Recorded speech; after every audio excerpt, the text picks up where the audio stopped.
Why was the basketball court all wet? Because the players kept dribbling all over it. The dad joke. Corny, grown-worthy, but also one of the simplest ways to share a moment with your kids. Why do you have to be careful when it's raining cats and dogs? Because you might step in a poodle. And kids that spend more time with their dads grow up to be smarter, more successful. Can I tell you a cat joke? Just kidding. And, with any luck, funnier adults. Why didn't the skeleton go to the dance? Because he didn't have anybody to go with. Dad jokes rule. So take a moment to make a moment and give your kid a laugh. It's as easy as going to fatherhood.gov. Brought to you by the U.S. Department of Health and Human Services and the Ad Council. That's really funny.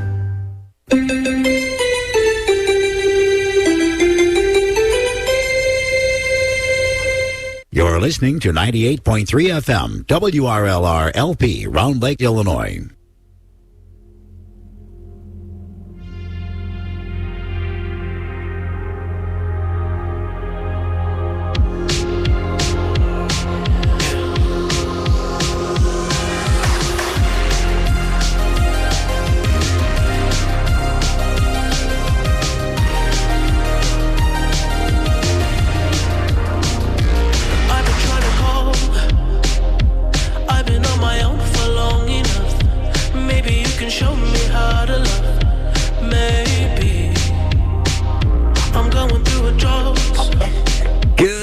Welcome into the Sports Corner with the Sports Guys for a Saturday morning.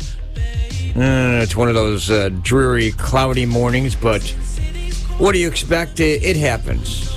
That's what we expect here on the Sports Corner, or at least weather-wise. But we got a lot to talk about here on the show, and, boy, I tell you, it's been a whirlwind of a week. I'm sure you've probably heard a lot that have gone on. That's the word I was going to use. Yeah, well, I'm sorry I took your word, but it's been a something week.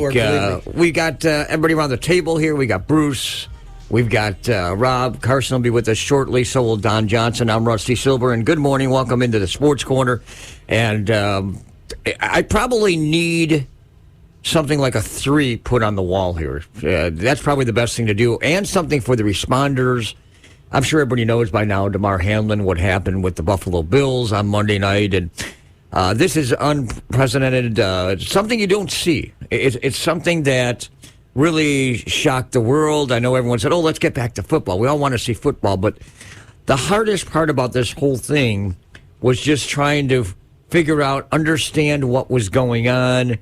And it's still an understanding process, but you've got to be happy. You've got to be realistic that life and death is more important than any other sport that's out there. And I got to say, hands down, not only to the responders that took care of the situation on Monday night, the people that got to Damar Hamlin right away. That's why the medical personnel is there. That's why the ambulance. That's why people have the AEDs. For situations like this, because it's important. It needs to be done. It's happened before, and saving lives is the important thing. It has happened in various cases wherever you're at. Maybe not at a sporting event, maybe at your job. I mean, I've been trained on an AED, believe it or not. I've done first aid. I can't say that I've done this situation where time is needed, but I've taken courses every couple of years on this, and it's not something you want to encounter, but I will say this, it's better to be ready, and you get that adrenaline, you get that rush to say, hey, I want to save somebody's life if you have to. I mean, compressions, I've learned that more compressions really helps, and that's what happened in this situation with Damar Hamlin. And the thing that gets me the most about this scenario and watching it, following it each and every day is the updates, and it's been a slow progression. It seems like it's a snail's pace, but when he came to after about 48 hours, and this is what really puts chills down my back and maybe a lot of other people. When he came to, he asked the doctors writing out, did we win the game? And the doctor said, yes, you won the game. You won the game of life. Yeah. And that to me, when I heard that, I honestly, I've never heard something like that before. I've heard one other story when I was writing for the paper. with the Daily Herald, someone who got injured and then apparently was knocked out, came back, and he lost his best friend in an accident, and he was on the soccer field, and he said, I felt like he was running next to me. I mean, that was chills on my back, too, when I heard that statement. But hearing what DeMar Hamlin said about, the doctor saying to him that you won the game of life, I'm sitting there like, wow, that is powerful. That is meaningful. It means a lot, and I think it meant a lot to a lot of people that have been watching this whole situation all week long. And let's hope he keeps on the road to recovery. I think there's a lot of football players, a lot of people that are in that fraternity of football, coaches, players are in this realization, hey, we can move forward now because we know that he is better. We know that he's on his road to recovery. Will he play football again? We don't know about that. We have no clue right now. We hope he does. I mean, I guess it could happen. There's no doubt. He'll have a lot of medical people right there watching him, but I'm sure he wants to get over that fear to get back on the field once again. But who knows? We don't know that right now. But we know he's on the road to recovery. He's recovering. He's still at the medical center in Cincinnati. Football games are going to move forward this weekend. They did cancel that game, at least right now, for that Cincinnati game against Buffalo. That is gone. They're going to try to do some alternatives for the playoffs here. Hopefully this weekend will, help things out where you don't have to be caught in the middle of it. But I know Goodell, the NFL Players Association, the coaches, the teams at hand are all trying to make this work together, and that's the important thing. So what a week. Whirlwind is probably the best word for it, but it comes a long way, right, Bruce? Yeah, it really does. I mean, I think one thing I want to point out is how the media handled this. They couldn't have done a better job. They made the decision not to show the accident, which I think was, without question, the way to go. Especially with something like that, you just don't want to. We don't want to have to relive that. That's something that's it is such a rare occurrence. It staggers the imagination. It's a QRM signal that your heart puts out around 20 times per year, and your heart beats 34 million times a year on average. So your chances of this happening, you'll get struck twice by lightning in your life before this would ever happen. It's 1 in 500,000 plus. But it's also the fact that, Rob, I could hit you in the chest 10,000 times between the second and fourth vertebrae and not even get close to having what happened happen. It's that rare. Now, one of the important things I want to touch on is it happens more in young kids in baseball with bats and balls hitting in the chest. Okay, it happens more because there's a lot more of them playing than professional football. Parents, if they're available, go out and get your kids a heart protector, and that'll end that problem. They're not that expensive. You can get them at most sporting goods stores. Go out and do that. If you're worried about your kid playing football or getting hurt in baseball, do that. But this whole thing really is not about football. It's about saving a guy's life who had a very, very rare, almost unimaginable odds situation. And I think he will play again. Mm-hmm. Well, it's kind of interesting, too, because I had heard a story earlier this week. Someone had told me that there was a lacrosse player that had this happen to him. We just were looking it up before the show.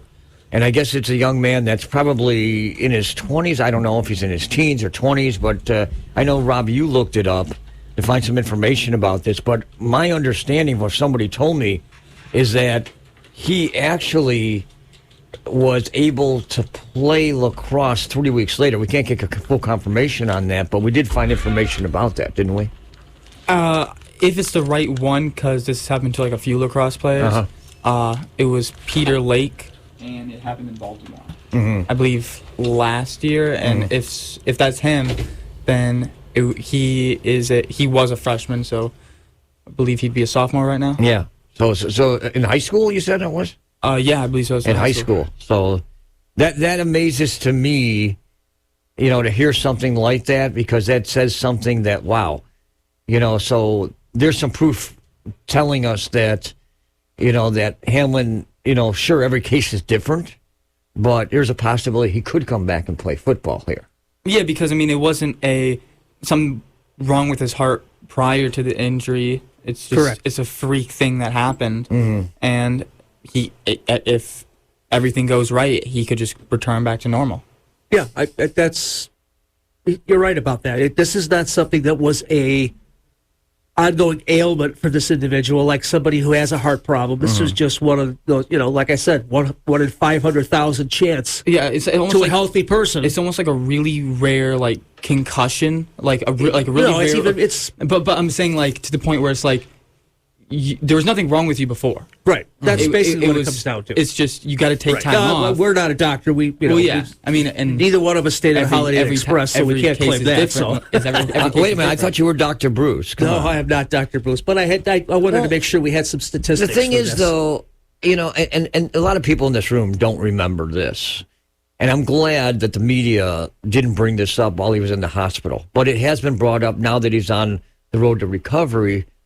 They talked to Dick Butkus because someone did pass on a hit that he gave to a player from the Detroit Lions. Hughes, I think was the last name. 1971. Yeah, 1971. So here you are. You're talking 50 years since someone passed on the football field for some hit like this. Now we don't know because we were only 3 years into the first heart transplant in 1971. Yeah, but so that could have been the same issue, but we don't know what it is. Yeah, we don't know, but so it's been 51 years, and thankfully there was no social media back in 1971.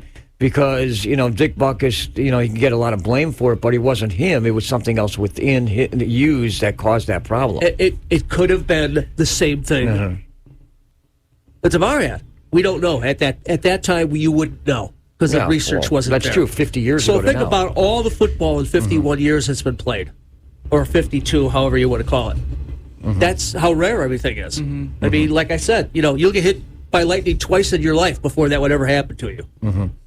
And I'll say this: I gotta give kudos to ESPN. I mean, I sat there and I watched this intently. I mean, it was, it was so bizarre in my world. Just thinking what was going on, because it's like you don't see something like this in your lifetime, and I know a lot of people haven't. And here it is stopping a football game. You think, okay, someone gets hurt. They take them, by cart, or you take them by ambulance, and then you try to go on with the game. And they just literally had to handle this. There's no paper in hand. You can't write something out and help anybody out. I mean, the people that were back there in the studio at ESPN, the three people that were there, and I give a lot of kudos because that's not easy. You are talking with emotions. You are talking straight from your own heart, and you're trying to speak what's going on in that situation. This is life and death, and even Van Pelt did a good job, and what's his name, Clark. He was a former player, and you could just see it coming right out of him. His emotions, his talk of what he was expressing on the field. This is one of his brothers. I get that. I understand that. I also don't want to overlook the fact that the team physicians, the doctors themselves, the doctors at the hospital credited them with saving his life. And that's where it really started. Their quick action, because the standard is for every minute your brain does not have oxygen is 10% chance of brain damage. And that was the important thing too. And I heard this even on my way in today. I was hearing some talk about it. Is that getting to him, getting the opportunity to get the compressions on the heart, and then getting the AED to him to jar that heart, to get it moving again. To be honest, getting it that opportunity, the minutes, like you said there, could have saved the CPR was his life even more. Within 1 minute. Oh, yeah. They had to resuscitate him twice, but the thing is, they got to him as quick as they did, because you had emergency personnel right there on the field, and that's the important thing. Well, you have your team doctors. Yeah, that's the important thing. So, and that was what the doctors at the hospital credited with saving his life. Carson? Did you also see that during the game and both in studio, there was definitely a lot of prayers going around, both on the field and in studio? The one studio host said, I don't know if this is appropriate. Dan Orlovsky. Dan Orlovsky doing a prayer. It's appropriate. And, you know what? There's been controversy in high school and college. Can a coach or a team lead a prayer. And, I gained a lot of respect. Well, for him. I think that's the exception. That is definitely something that was balanced between not only what was going on the field, but what was going on between the players, the coaches, the entire, how can I say, the entire crowd, even for that matter. You know how many prayers that were going through the entire stadium that was going on, even people at home, because nobody knew exactly what was going on at that moment, in the moments after, the next half an hour, the next hour, even before they postponed the game. Nobody had any clue with that situation at all. I mean, that was the odd thing about that, and nobody had any idea what was happening in that situation. I know we got Don in studio now, and I know Don has talked about his pacemaker and everything, but your thoughts about what you saw this week with what happened, what was going through your mind? Well, the first thing that popped into my head was, you could tell by the players' reaction that it was pretty serious, in that they were shielding actually people from seeing what was going on. And anytime they bring the ambulance on the field immediately, that's something different. You don't see that because all the NFL stadiums have, they're like EMS ready. They have a station inside the stadium that has equipment, x-ray equipment, etc., that they can stabilize a player first before they put him in the ambulance, and and then make sure that they have him prepped before they take him to the closest trauma center or hospital. So obviously these people, they had a system in place. It happened really quickly. Thank God, God bless. And they were trained well, and they did what they were supposed to do. They saved that young man's life. So my understanding is that they may have had to revive him twice, once on the field and then once they got him to the hospital. The thing that popped into my mind about previous things, and I'm sure you guys talked about it, Chuck Hughes, I remember that, Detroit, watching the Bears play Detroit. I watched the game and watching Dick Butkus' reaction when he realized that Hughes was in trouble, almost the same way that the Buffalo Bills did it. He's waving people over. You can see, and we all know the tenacity and the ferocity that Dick Butkus played the game with. So when he reacts in that way, you knew it was serious. Well, and then we had even mentioned the fact that what happened at 71 may have been exactly what happened here, but we didn't know anything about it then. Technology wasn't what it is. Probably the EMS workers weren't trained like they are to respond to that kind of thing. But it could have been the same thing. Exactly, Bruce. We had just started the paramedic program in 1971. So kudos to ES. So that tells you, how things have changed. But the other thing that popped into my head was, because this was personal for me, was Darryl Stingley. When Jack Tatum broke his neck. I knew Darryl when he was a player at Purdue, because he came from the city. He was a tremendous wide receiver, great speed. Played for the college All-Stars. I met him then. He was world-class sprinter. Went to New England, and I developed a bond with him because I was so impressed with the way, I was a high school student at that time, and I was so impressed with his speed and his explosiveness that I tried to copy what he did. I worked out with him a little bit, and he was, ingratiated me as a pro. I was, like any young man, I was in awe of a pro athlete, right? And then Darryl went out there, and then he sustained the hit he did, catastrophic, broke his neck. Jack Tatum hit him on a slant route across the middle, broke his neck. And in the same way, his body went limp, he was shaking, and everybody's reaction, he didn't move. So you can tell when the body doesn't move. And then sometimes in the same way that this Buffalo Bills player fell over on his back, you see a little shiver, and then nothing happens. The guy's not moving. You really look at the feet. You want to know what's going on. If the legs aren't moving, it's probably a bad situation. It probably has something to do with the spine. And so that's when you start to worry, because you're going into a whole nother level of injury now.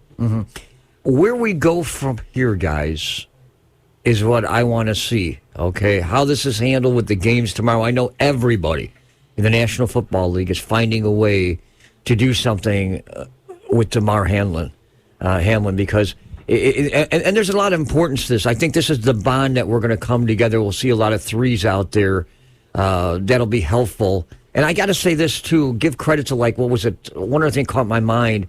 The day after, they had the Buffalo Sabre game, and one Sabre player scores a hat trick and scores the winning goal 3 minutes into overtime.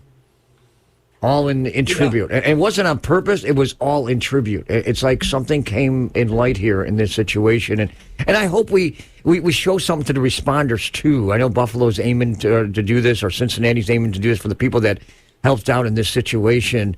I think we're going to see a lot of this, because I think this is the way that the NFL, the Football League, will come back together. And maybe we've seen something new and different.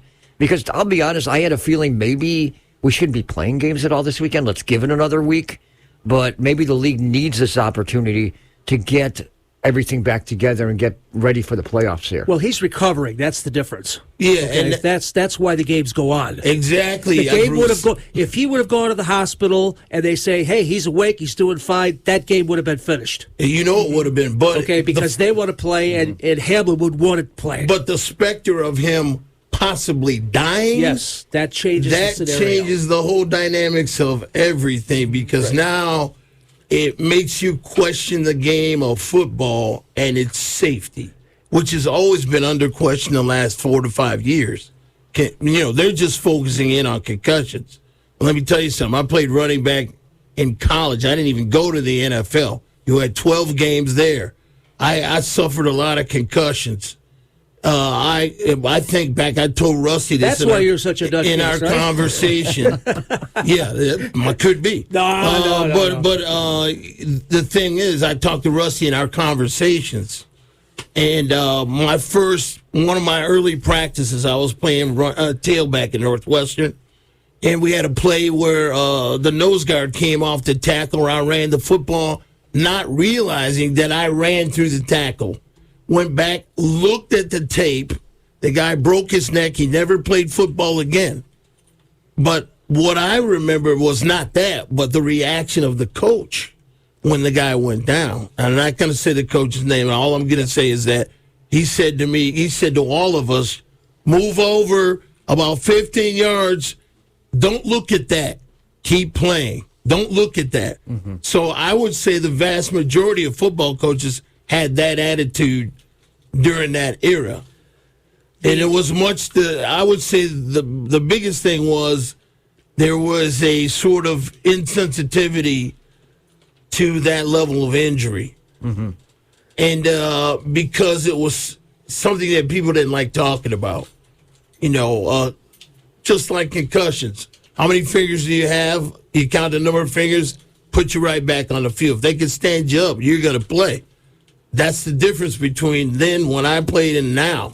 Much more sophisticated. Although I will say they were thorough about checking your injuries. Like, we play a Saturday game, you'd be up on Sunday morning in the training room. They'd check you from head to toe. And if you weren't there, then you ran. You know what I mean? So you had to weigh in and weigh out every Sunday morning, the Saturday after a game, and they checked you from head to toe. So they were thorough in that way. So I'm not going to say it was, obviously we know a little bit more. There's still a lot we don't know about how it affects the organs in the body. When you take a shot as a running back, your organs shift.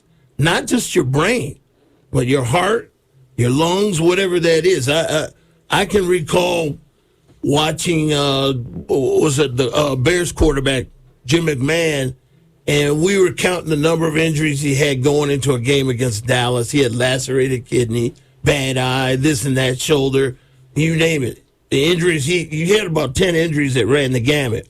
So it's not, I always tell you guys that it's not if the guys are injured. They're injured when they're playing. There's usually not a game where you're not playing with an injury in football. All right. Guys, let's move on and talk about the games. We've got to make our picks, and I know everything's going to have the hearts of Hamlin in these games tomorrow, but there are some games that are intriguing. There are some games where teams are sitting some players, games that don't mean a single thing for tomorrow, it seems like. But we got to make our picks. This is the final weekend of the season. Bears have decided or Eberflus has decided, even though Josh Fields could go for a record for Justin Fields, he can go for a record here, with football. With carrying the football, rushing, but he's going to sit him out. He's got his own injuries. He's got a shoulder. He's got a couple of injuries that are bothering him. So the Bears are convincing too. By the way, the Bears are hosting Minnesota, which it doesn't really mean anything on either side of the ball. But there is a football game to be played. And weather will be actually pretty good for this time of year for January, in the 30s. Maybe some sunshine will treat them tomorrow, but to be honest, it doesn't mean much for the Bears. They're going for the number 1 pick if things work out well this weekend. I'm not exactly sure where it's going to go, but this is a game you do not need to watch. Yeah, well, I haven't wanted to watch the last few weeks, but tell you the truth, I'm not going with the Bears. I got to go with Minnesota, even though Minnesota may lay down in this game. They got something to play for. Yeah, they're going for something there. Well, they're going something too.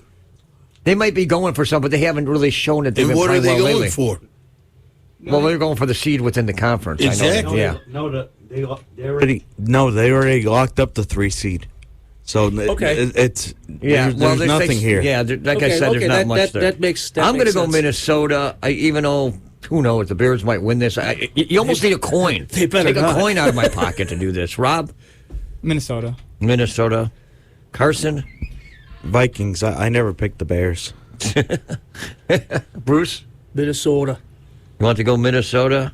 Don, are you joining the party, or are you going to be different? Yeah, I'm going with Minnesota. The sad part about it is that Justin Fields had a chance to break Michael Vick's rushing record for a single season by an NFL quarterback, and he definitely would have done it, too. There's no doubt in my mind. So people forget about the magnitude of the season that he had without an offensive line. Mm-hmm. I want to underscore that because I think people are soft-pedaling it, but I'm not, because he had a great season without the support system. Well, Justin Fields was trying to break Lamar Jackson's rushing record by a quarterback. Well, he's not going to do it. I know, but I was saying he brought up Michael Vick, but he was trying to break Lamar Jackson's record. Well, it's both. Well, actually, Vick set the record first, but then Lamar Jackson. So you're really talking about the echelon of the player that he's competing against for this record. That's really what we're talking about. So I wanted to underscore that so you realize the type of season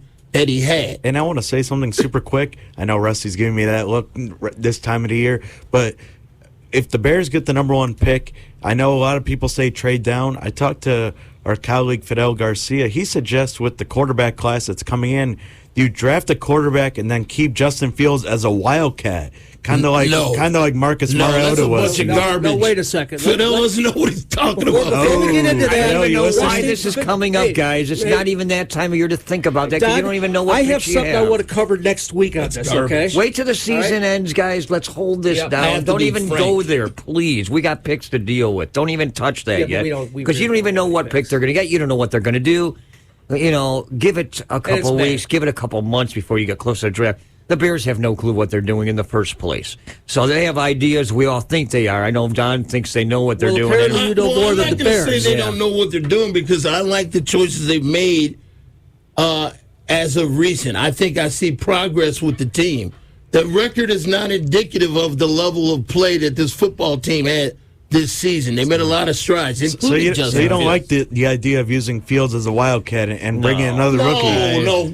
See, that's a bunch of garbage to me. That's a stereotype. But Fields is the leading rusher right now for the Bears. Justin Fields is a great quarterback. That's all I don't even want to go there anymore. Let's move on. We got a better game to talk about. It's sitting on Sunday night. Of course we do. What game is that? We're going to have the Packers hosting the Lions. I like this game. I think it's a good game. I really think the NFL stepped up to say, you know something, this is your best game of the week. There's a lot of meaning on this. Rodgers has been playing better football. They're running the table.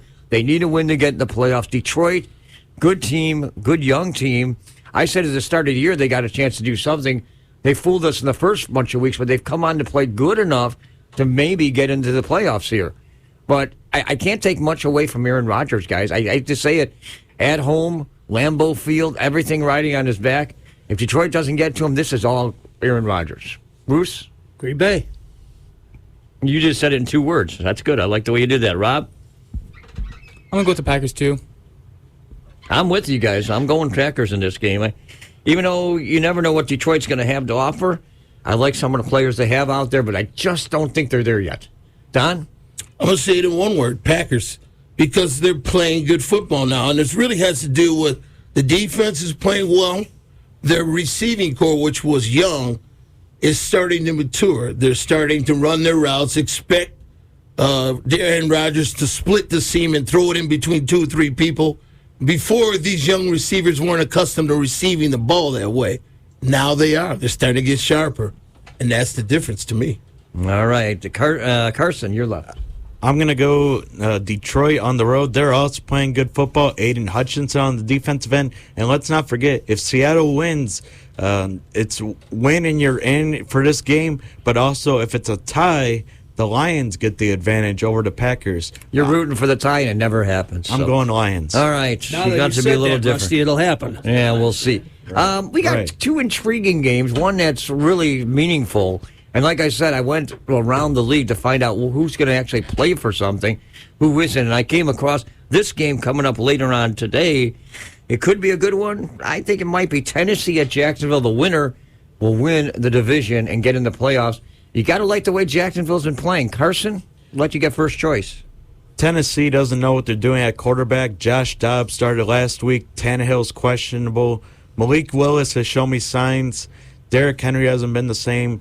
Jacksonville is a dangerous team. I think they can upset the 5 seed in the playoffs.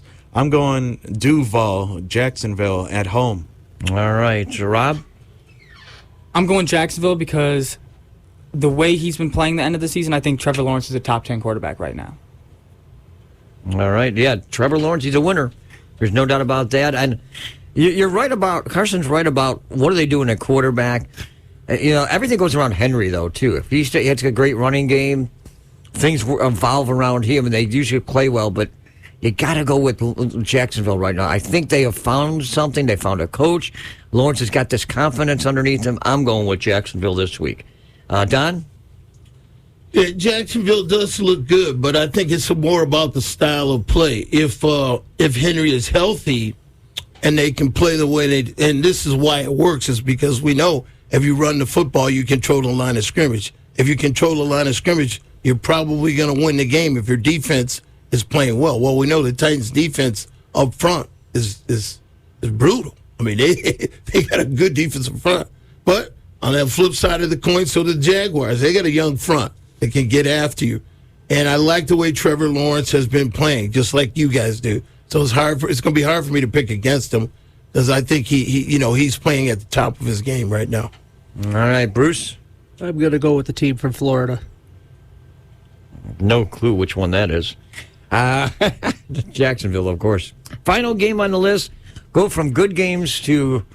Does this really mean anything? Intriguing. Well, it is intriguing because it's got something to do with the draft pick. So which team doesn't want to play? That's the question mark. And this goes down between Houston and Indianapolis. And I don't know what to say about either of these teams, but I don't know if either team wants to show up in this one. Don, you want to get first choice? You want to check? He gives me the crappy game, right? No. That was a check. If I'm going intuitively, I'm going with Indianapolis because they can run the football. They don't obviously they don't have the quarterback position, settled, so that's always a problem. But the fact that they can run the football means they can control the game. To me, that's an important aspect of the game. Mm-hmm. So as long as they don't turn it over, because that's been their problem, they've turned the ball over a lot this season. All right. They can do it, though. Carson? I'm going to go with the Texans. They look like the better team week 1. They've been playing better. They challenged the Cowboys. They've been looking better. Unfortunately, both teams, Davis Mills as well as Matt Ryan, look like they won't be there next year. Ever since Andrew Luck's retired, the Colts have started a different quarterback each year. And also, Rusty, shame on you for not having the Raiders-Chiefs, the greatest AFL rivalry on today. The Raiders are going to pull off the upset. It means a lot. The Raiders, you can't say that. And I'm repping the number 1 rushing leader in studio today, Josh Jacobs. Take it easy. So we're going to pull off the upset. Bruce, your pick? Houston has been playing better, no question about that. I think the Colts probably will eke out a win. I think the Colts winning will make a lot easier on the Chicago Bears during the draft. Let's put it that way. So you want who? I'm taking the Colts. You want the Colts here. Rob? I don't know. Honestly, I don't even know. It's a tough one. I got a coin over here if you want to borrow it. Actually, yeah. Do you have one? Actually, I don't. It's two-headed. No, I don't have a coin with me. I thought it. Nope. I'm going Colts. You want to go Colts? You're really going to go Jeff Saturday? Bruce, come on. Yeah, the only win he has is against my team. Well, what does that tell you? It's a wee. It's like maybe a half point. Jeff Saturday needs to go back to ESPN. See, where he I'll tell you one belongs. thing. The thing that scares me about this game, if the Colts have a lead, they'll find a way to lose it. That's the thing that scares me that's about Dallas. it. Oh, sorry. No, the Colts got hurt that way, Matt too. Ryan and Davis Mills are not going to be quarterbacks next year. No, well, They never have been. when did they start? I've never been a fan of Matt Ryan. When did they start? He's the most overrated quarterback in the game. Tell you the truth, to be honest, Who is Davis Mills? to take a pick on this game, in my mind, you want to go for Saturday, but What the has he game's done? Sunday. I'm not sure. First team that gets a field goal is going to win this game, is the way I'm looking at it. It's going to be low scoring.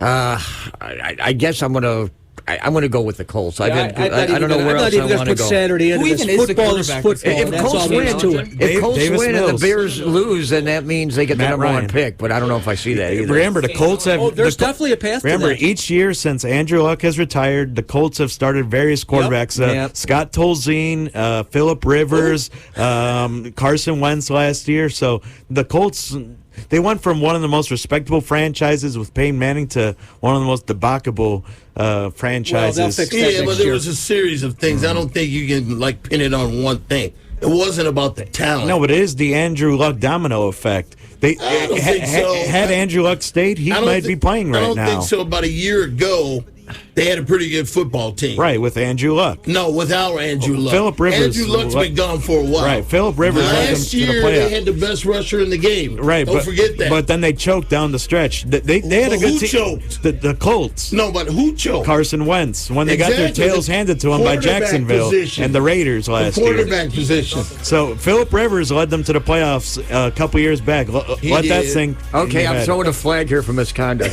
We're taking a break. Hey, I better throw the Phillip red flag Rivers never challenge. won anything. Oh, We're come back on. with the Phillip Phillip Rivers All I gotta say is With go the Raiders. We're pulling off the upset National today, baby. championship back Just right win. now. Rivers, Just like win, the baby. Raiders, never won anything. Oh, please. Get You out got to of go all the way back to. to quote Joey from Full House, cut it out. When was the last time?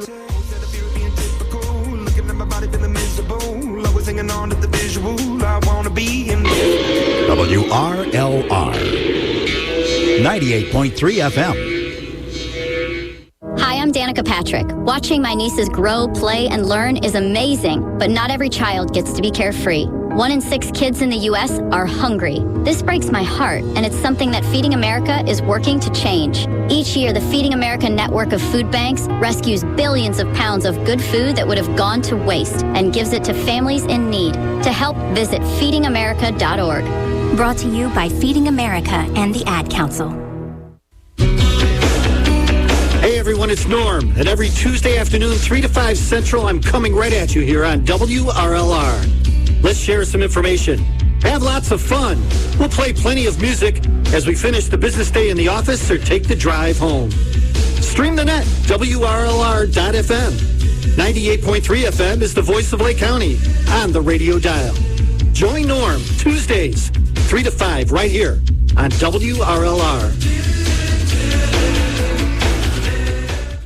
Not completing high school is more of a social thing than it was an academic thing. Even though all these years have passed, I still had that longing to have my diploma. At age 30, Carissa finished her high school diploma. If you're even considering getting your high school diploma, you can do it. No one gets a diploma alone. If you're thinking of finishing your high school diploma, you have help. Find free adult education classes near you at finishyourdiploma.org. That's finishyourdiploma.org. Brought to you by the Dollar General Literacy Foundation and the Ad Council. Tune in every Monday night at 7 p.m. right here on WRLR 98.3 FM. I'm Marty Love, the host of Bacon Bits with Master Happiness. And I'm not alone. You're not? I am not. I'm here with my bestest buddy, Tiffany. There you go. We've all got reasons to be scared, angry, or sad. Happiness is outnumbered 3 to 1. Give us a little bit of your time, and we'll see if we can give you a reason to smile. That's Bacon Bits with Master Happiness, Monday nights at 7 p.m. Isn't it nice? Matthew. Huh? Oh, sorry. It's okay. I just need you to listen to me. I know that a lot of times, Mom, it might not seem like I'm listening to you, but I am. I hear you. And what you say really does matter to me. I mean, let's be honest. No kid likes rules, but I get why we have them. I hear you, and I know it's because you care. All the talks we've had over the years, including what you've told me about not using alcohol and other drugs, they stick with me. And believe it or not, they really do make a difference, especially at times that matter most. Hey, want a drink? No thanks, I'm good. So thank you, Dad, for talking and preparing me for what's ahead. Thanks, Mom, for never giving up and always being my biggest fan. Thank you for letting me know what you expect, so I can try to meet your expectations. Thank you for talking. For more information about talking with your kids about underage use of alcohol and other drugs, visit underagedrinking.samhsa.gov. WRLR 98.3 FM.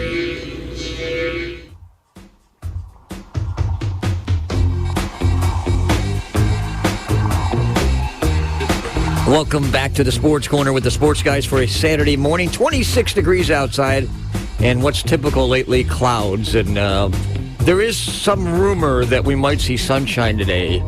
I'm not exactly sure what the odds are on this, because they said yesterday the sun was going to come out, and I didn't really buy it, and it really didn't happen much. So maybe if you're around the state line, but there wasn't much breaks in the clouds. So my question is, will it happen today? By the way, Rusty, I want to make one point here, and I'm glad you went to break, because I've used the entire fire extinguisher in the studio. Oh, for these guys? Oh, yeah. What we had just before we had our break. By the way, we're getting up to 37 today. And actually, we are above normal, and I got to have a shout out, because Bruce, you're going to have a show tomorrow for the first of the month, right? I am. Yeah, that's Bruce, what I heard. Yeah, that's right. Bruce, remember the general rule of thumb when arguing about the Raiders? Carson is always right? Oh, hot weather hour. What time is that tomorrow? 5 o'clock. 5 o'clock Don till knows. what He's time? agreeing. 6:30? 6, whatever we decide. 5 to 6. I don't know. He knows the rules. I'll have our buddy. And by the way, we are basically under par, is a good way of putting that. Being a sports show, because we haven't had much snow. No, We've only had about 4 or so inches. Not much in sight either. Yeah, it's unbelievable. This is going, Mr. Rusty. Well, you know, this week will be above average, and next week will be even further above as long average. as we don't have what Buffalo standards Rusty, are. you know what happens during January, right? You want to knock down some pins with some bowling? Because it's time for some bowls. You ready? Come on, it's the Swamp Rat College segment. Okay, well, I don't know what you're going with that, but bowls. Come on, bowls. Rusty. Well, I know that went over your head. Yeah, but the playoff games last week were phenomenal too. Hold on, before Is that what you're talking about? before we get to that, let's go through the conference bowl records now that all the bowl games are done. All right, so there you go. All right, so here's the records for each conference. The American Athletic Conference went 4-3. The ACC went 5-4. Remember, no playoff teams for them. The Big 12 went 2-6. But remember, TCU gained the Big 12 their first ever college football playoff win. And remember, prior to this, Oklahoma was the only Big 12 representative in the playoff era for the Big 12. The Big 10 went 5-4. However, going 0-2 on the biggest stage, Ohio State and Michigan will not see the game in the championship. Went 5-4. Hawkeyes took care of their business, shutting out Kentucky. Conference USA went 3-3. The Independents went 3-2.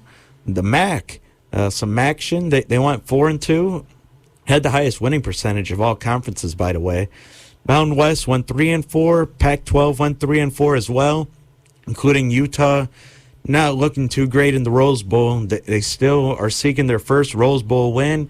The SEC went 6-5, with Georgia narrowly escaping the Buckeyes off that shank field goal in the playoff semifinal. And then the Sun Belt went 3-4, which sets up the college football playoff championship between TCU and Georgia. And that's not the only championship going on in the next couple of days. We're going to talk about this briefly after we preview the CFP. The only thing is, I want to go back. Hold on. There's FCS playoffs on tomorrow, but we'll talk about that in a second. Now, wait a minute. Let's go back a week before we get to the championship here. We were treated with some pretty good football for New Year's Eve. I mean, it was good. Football.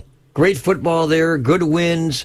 Some people say, well, who's to say that, that TCU should have won or not? But it was good, exciting football all the way down to the final. That should have been targeting on the final play of Michigan's drive. That was targeting. Well, that should have extended Michigan's drive. Yeah, but the thing is, he kind of bailed out on it, and it's hard to make judgments unless it's exclusive or I don't know that it was targeting, but it certainly was questionable. It was questionable. It hit all the criteria. It was a launch, head-to-head contact, defensive player. So subjective, it's hard to call. You got to make sure that when you're looking at video, it's got to be something that's got a It hit all four criteria. There was a launch. Crown of your helmet. There was a launch, defenseless. It's got to be definitive, especially in that. You don't want to decide the whole thing on that. It was definitive. It hit all four of the criteria. If it's questionable, you don't want the referee deciding a bowl game. Right. But that's a horrible precedent. But how does Jim Harbaugh feel now? Now he's lost 5 bowl games in a row. I'll tell you how he feels. He shouldn't have given up 50 points. That's how he feels. That's true. All right. He was hypnotoad. So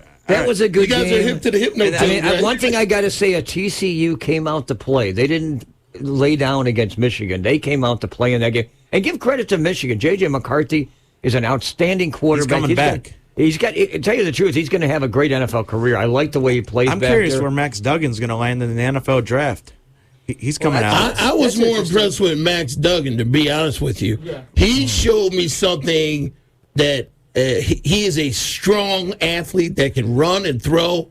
He's a legitimate dual threat. To me, I was more impressed with him than J.J. McCarthy. Remember, Donovan Edwards, the running back, kept Michigan alive in that game, and J.J. McCarthy made some plays. But they lost. I know, but I'm just putting in context. Well, let's get down to reality, though. Those 2 games were great for fans. Yeah, I just wanted. But you had 4 teams that played bad defense. Yeah, well, no, you didn't. I wouldn't say that. That was the highest scoring. 180 points were scored in 2 games. That's because of the nature of the game now. I think everybody's in the spread. It was bad defense. So matchups make a difference. Michigan's a running team. They don't throw the ball a lot. One other note, too, the Ohio State game, they had that game won, and they let it slip out of their fingers. And you got to give some credit here to Georgia. There wasn't defense there, but, give credit to what was done by Georgia to win that game to get themselves to a championship. All right, so here were the scores, 51-45 in the Fiesta Bowl, the highest scoring Fiesta Bowl in history. The 3 seed versus 2 seed, and then 1 seed Georgia beat 4 seed Ohio State 42-41, which sets up number 1 Georgia versus number 3 seed TCU. Georgia is a 12.5 point favorite, the largest spread in in the national championship in the college football playoff era. The over/under is at 62.5. Here's some history for you folks. The 3 seed is 1-2 in national championship games. Georgia became the first 3 seed to win it last year. And 1 seeds are 2-4 in the national championship in the college football playoff era. TCU trying to win their 3rd national title in program history and their first since 1938. On the flip side, Georgia is trying to become the first team to win back-to-back national champions since Alabama in 2011, 2012. Georgia has never won back-to-back national champions. Georgia trying to become the 4th team in the college football playoff era to finish the season undefeated, including the national championship. And TCU becomes the 3rd team in the last 12 years, including Notre Dame in 2012 and also Auburn in 2013, to make the national championship when starting the season unranked. And like I mentioned, TCU brought the Big 12 their first ever college football playoff win.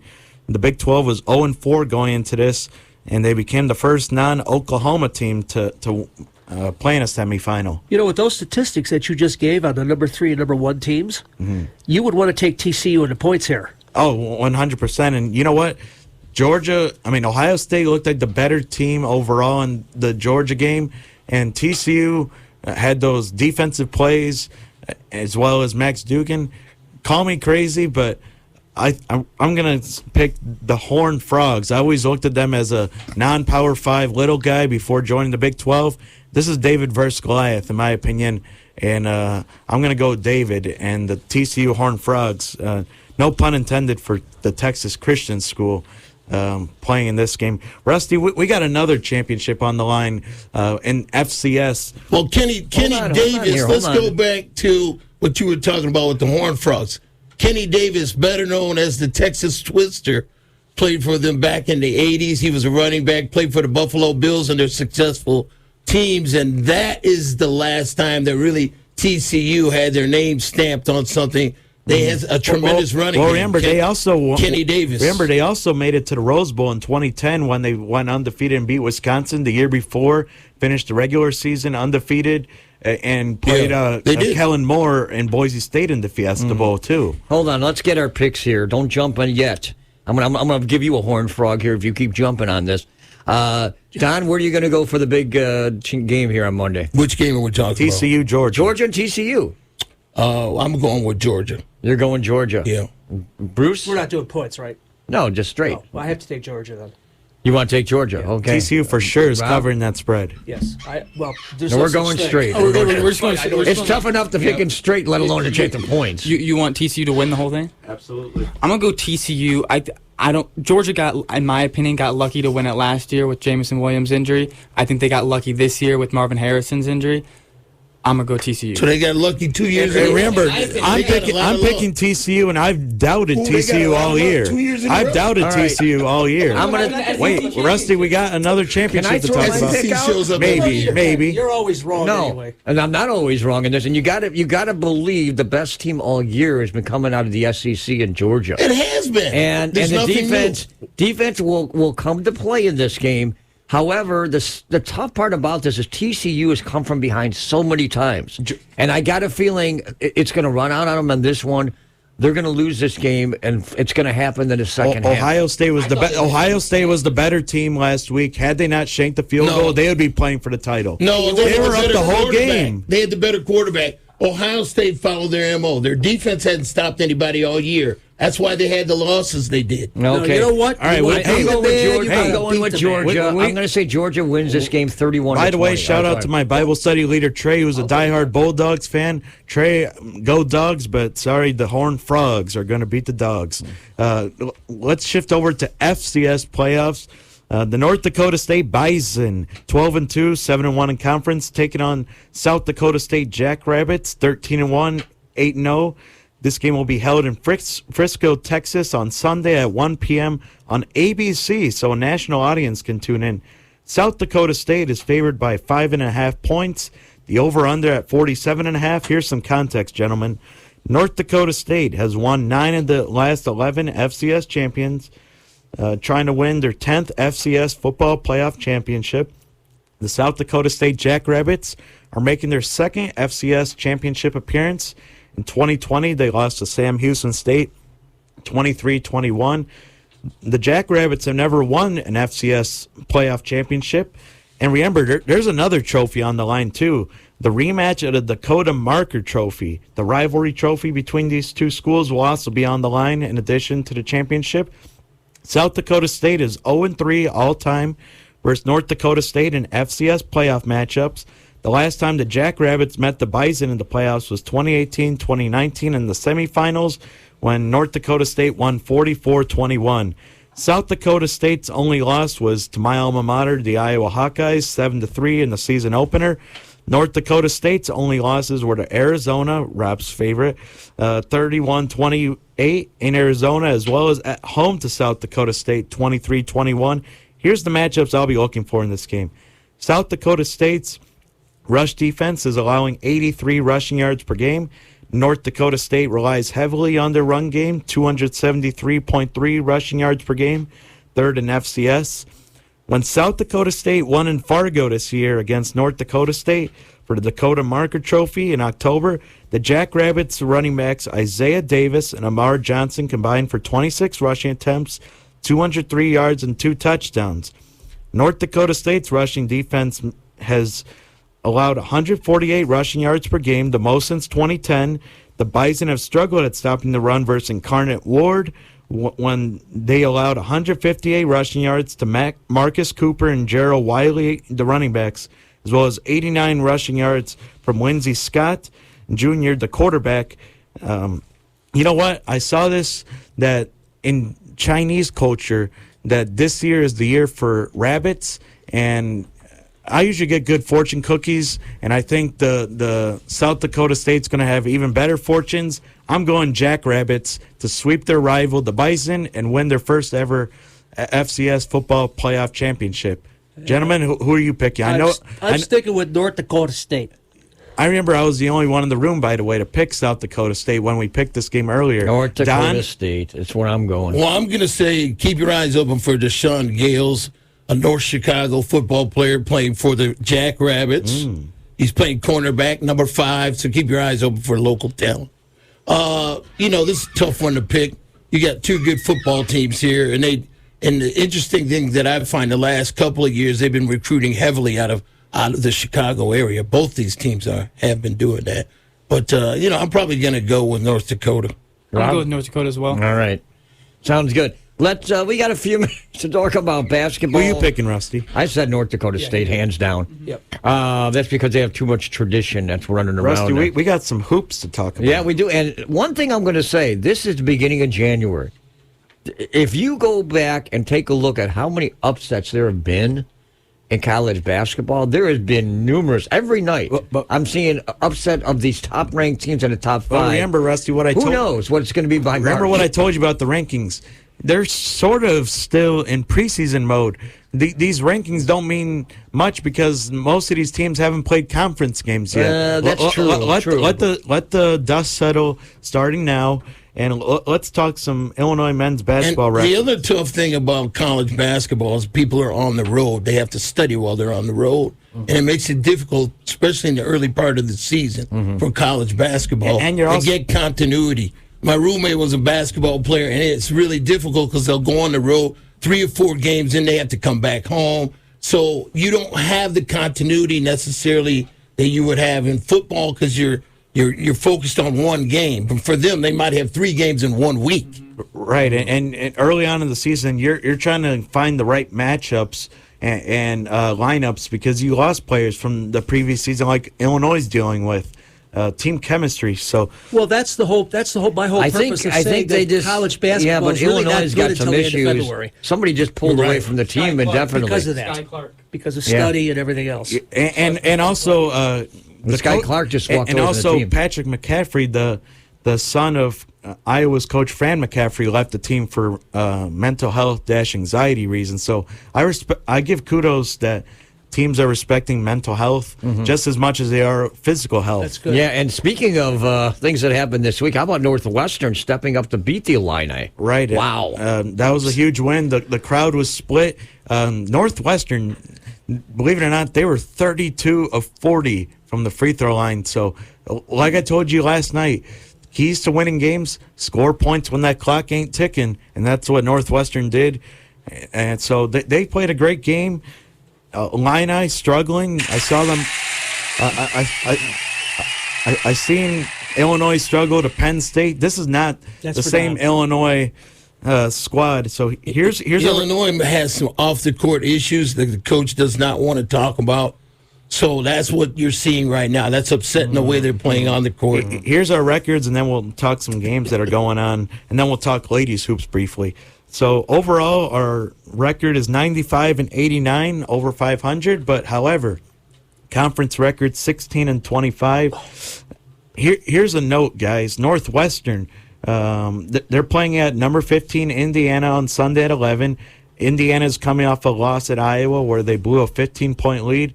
Northwestern sitting at 11-3, 2-1. Can the Wildcats put on their dancing shoes and potentially go to the big dance, which is March Madness? Long way to go, guys. Yeah, but especially with the history of Northwestern. I'm telling you, history of every team. Illinois 9-5, 0-3 in conference play. They're hosting. That's unusual. They're hosting number 14 Wisconsin, who is the first in the Big Ten at 12:30 today on ESPN2. Chicago State 3-14. They're not going to play for a while until they play the East-West University Phantoms from Chicago. Northern Illinois, 4-10. They're playing at Buffalo today at 11 a.m. on ESPN+. The Salukis, Southern Illinois, 12-4, 4-1, second in the Missouri Valley. They're playing at Northern Iowa today. And by the way, our own Lake County's Scotty Abube got to meet his old high school teammate Connor Enright of Drake this week in a matchup. Coach Badgley, the Mundelein coach, was at that game. And SIU ended up winning that game 49-45, which broke a 4 or 5 game losing streak. And I believe Enright was the only one that played from those two. A week before, we also have Evanston's Lance Jones, who was the Missouri Valley Player of the Week. He plays guard for the Salukis. All right, let's go on to the ladies. Wait. Let's mention these games real quick. Hold on. Bradley, 10-6. They're playing Valparaiso at 2. UIC playing at Indiana State at 1 today. Illinois State, 6-10, playing at Evansville at 1 on ESPN+. EIU, Eastern Illinois, in a 5-way tie for first in the Ohio Valley. They're playing at Morehead State today at 2 p.m. on ESPN+. Southern Illinois, Edwardsville, 5-way tie for first in the Ohio Valley. They're at Southern Indiana tonight at 7:30 on ESPN+. Western Illinois, they'll play the Denver Pioneers at 2 p.m. And then the Loyola Ramblers will play at George Mason at 1 p.m. on ESPN+. What's their record this year? Loyola is 6-8, but remember, they're playing in the Atlantic 10 as opposed to the Missouri Valley. Okay, the ladies, you got a quick minute here to run through. Just give me what's their record. All right, overall record, 89-100. Conference record, 19-21. The top teams right now, Illinois, 14-2, second in the Big Ten. They'll be playing number 3 Ohio State, who's undefeated, at 12 p.m. on Sunday. Chicago State's our only winless team at 0-19. Northern Illinois, they're 8-4. They're playing at Western Michigan at 1 p.m. They're looking pretty good. Illinois State, 8-5. They're looking respectable. They're playing at Southern Illinois at 2 p.m. UIC also 8-6. They're looking pretty good. Eastern Illinois, 11-3, undefeated in conference, also first in the Ohio Valley. They're also playing at Morehead State at 12 p.m. On ESPN+. So there's a few. Yeah, and one other note, I just got this morning over the wire. DePaul was supposed to play Connecticut, which was going to be tomorrow. That game has been canceled. Why? Here's the reason why behind it. Because Connecticut has some illnesses, some injuries. They can only put in 6 players to come and play DePaul. Are they canceling or delaying it? The conference rule, you've got to have 7 healthy players to play the game. Are they postponed the game? It? No, they're postponed it. Okay. So they'll play it at a later date. And by the way, even their coach from Connecticut is sick. Gino Ariema. He's not healthy enough to make the trip. I was always curious how great of a men's coach he would be. He's done a fantastic job with the ladies. Mm-hmm. Oh yeah, he's fantastic. But apparently, they canceled the game. I caught my eyes, to see something like that. But the health reasons, it could happen. Rusty, I think next had a couple of years of that, right? Next week, Rusty, I think I'm going to try digging up how our CLC Lancers are doing it on hoops too for the Swamp Rat segment. All right, sounds good.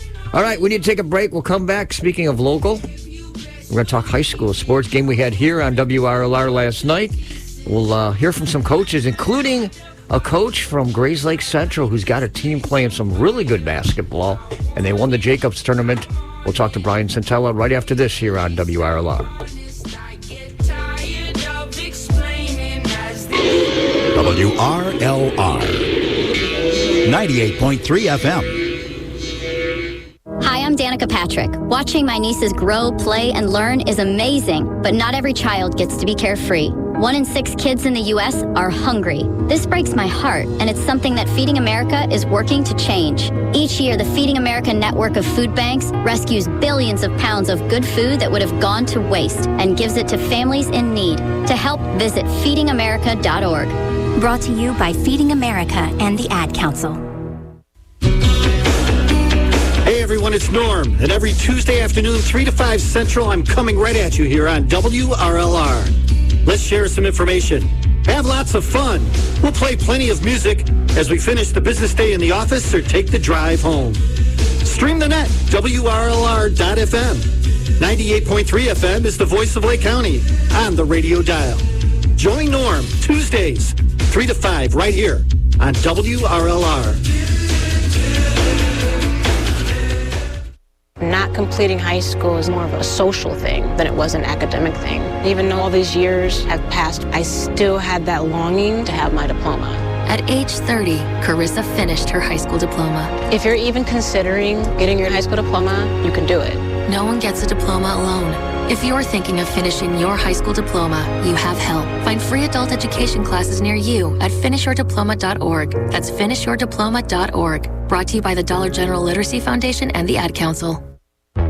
Tune in every Monday night at 7 p.m. right here on WRLR 98.3 FM. I'm Marty Love, the host of Bacon Bits with Master Happiness. And I'm not alone. You're not? I am not. I'm here with my bestest buddy, Tiffany.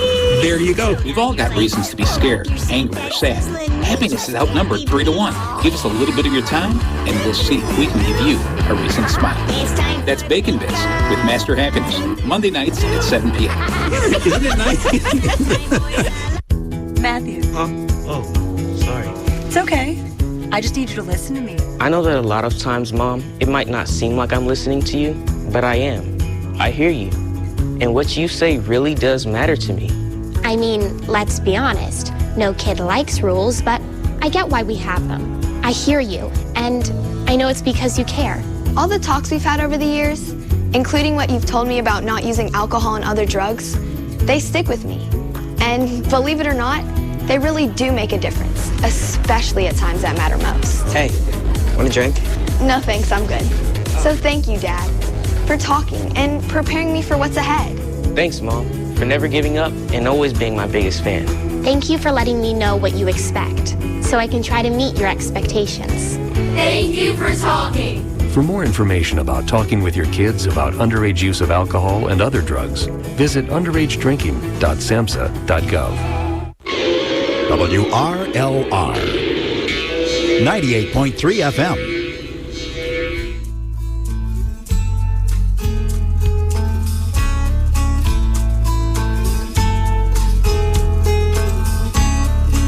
Welcome back to the Sports Corner with the Sports Guys for a Saturday morning.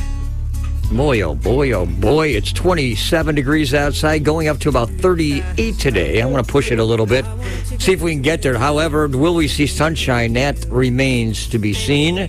Cloudy skies now, maybe some breaks in the clouds. Back to around 27, 28 tonight, and same thing tomorrow, around that 37, 38 degree range, which is still above normal. So there's nothing wrong with that, right, Bruce? I mean, normal's what, 31, 32 this time of year? About 31. Yeah, so right now. What's that? What happened to that big prediction of snow? It never showed up, right? Remember that? It showed up in Buffalo. Well, Buffalo shows up every year. That's they get 150. Not 100 inches already. So, guys, let's talk some high school sports. We got a lot on the agenda here. We're getting over the holiday hoops. And, we give a lot of credit to teams that have done really well in the holidays.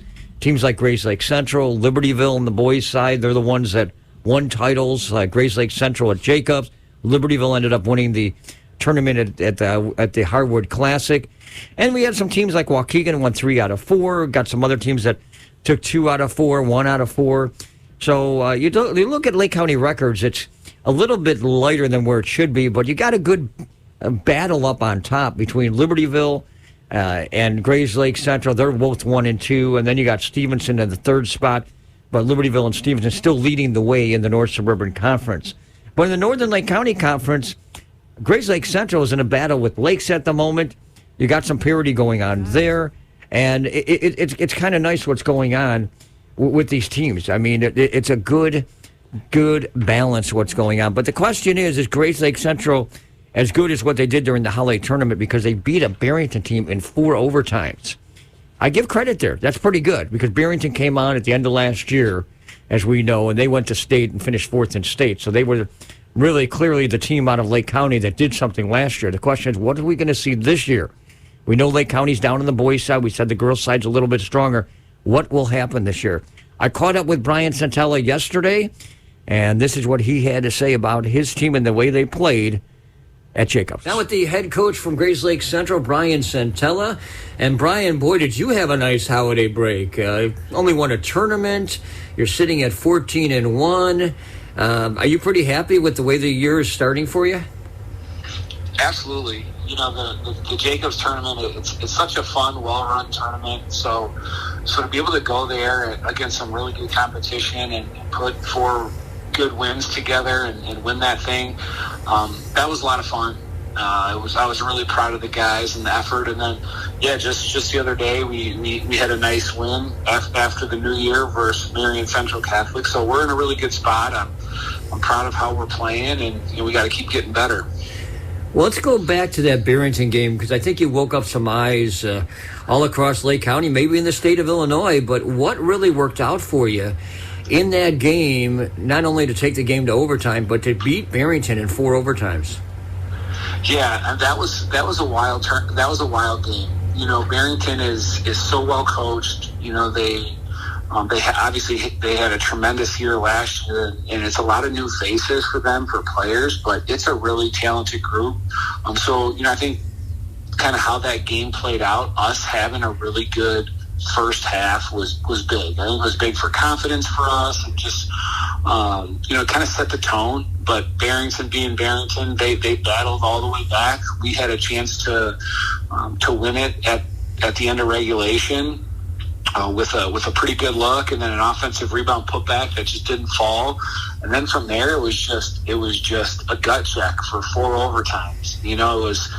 Barrington had chances to win it, we had chances to win it, and it just went one overtime after the other until I think we finally pulled away a little bit in the 4th overtime to get a really good win. Mm-hmm. Yeah, it was a great effort there. Who were some of the players that kind of stood out in that game? So many guys. I thought Jake Gibson, our big guy, he had a great tournament. He was all tournament team. I mean, he averaged like 15 points, 12 rebounds, and 4 blocks over those 4 games. I mean, that's pretty impressive. Our point guard, another all tournament team kid and a returning all conference player from last year, Dennis Estep. In that Barrington game, he played, I want to say he played the last 3 overtimes guarding their best player with 4 fouls. So to be able to be mentally, tough enough to play through the fatigue without fouling, was really impressive. But Sam Cooper shot it really well. Our other starter, Kai Taylor, had some really huge plays down the stretch to keep us in the game. And then, kind of our glue guy, do everything guy, Michael Monahan, unsung hero, played great defense on Barrington's kind of bigger 4-man, and really kind of helped neutralize him, which was a huge part of getting that win. So a lot of different guys stepped up, and to beat a good team like that, that's what you need. Mm-hmm. And then the next night you beat Crystal Lake South, and I'm sure that wasn't easy after a big win the night before. No, after 4 overtimes and my starters playing all the minutes in those overtimes, I was a little worried. Like, how are we going to bounce back? Just how are we going to have any legs underneath us the next day? And it kind of made me feel better to see Barrington win their 3rd place game right before us. I was like, okay, Barrington can do it, so we can too. Crystal Lake South has a couple really good guards. I mean, guys that can just fill it up. Cooper LePage and AJ Demirov. They're good players. Then they're big and they're physical and they're scrappy. And I knew that was going to be a battle. We got off to a good start versus them as well, which helped set the tone, and we were able to hang on. So yeah, I was really proud to get kind of. Really, all 4 games I thought were tough. Jacobs, Bartlett, Barrington, and then Crystal Lake South. But to kind of string those wins together, it's all you can ask for as a coach. One thing I noticed during the holidays, I went out to see a few tournaments myself, and this is different than any other time of the year because you're playing 4 games in 4 nights. And you don't do that at any other time. How does a coach kind of work that out with the players, and how do the players kind of handle that situation with 4 straight games?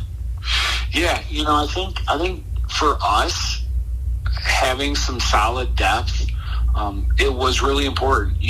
Like in the championship game versus Crystal Lake South, we had a kid come off the bench for us who's played some minutes, but doesn't get a ton of minutes for us. Jake Cruzy, a senior, and he played great in the first half. I think he had 5 points in the first half, a ton of rebounds, hustle plays, and so playing 4 straight days, it gives other guys opportunities to get a few more minutes. So for some of the teams that are a little bit deeper, and I think we are this year, it helps. But as far as everyone else, and just kind of how we push through it, I think your preparation is important. Making sure you guys you're prepared for the opponent, and then hey, you're going to be fatigued, but that's part of it. You got to play through it, and you got to stay mentally locked in. Mm-hmm. Now, you did get a win the other night, but you're getting back to conference play in the Northern Lake County Conference. You're sitting on top of the conference with the Lakes.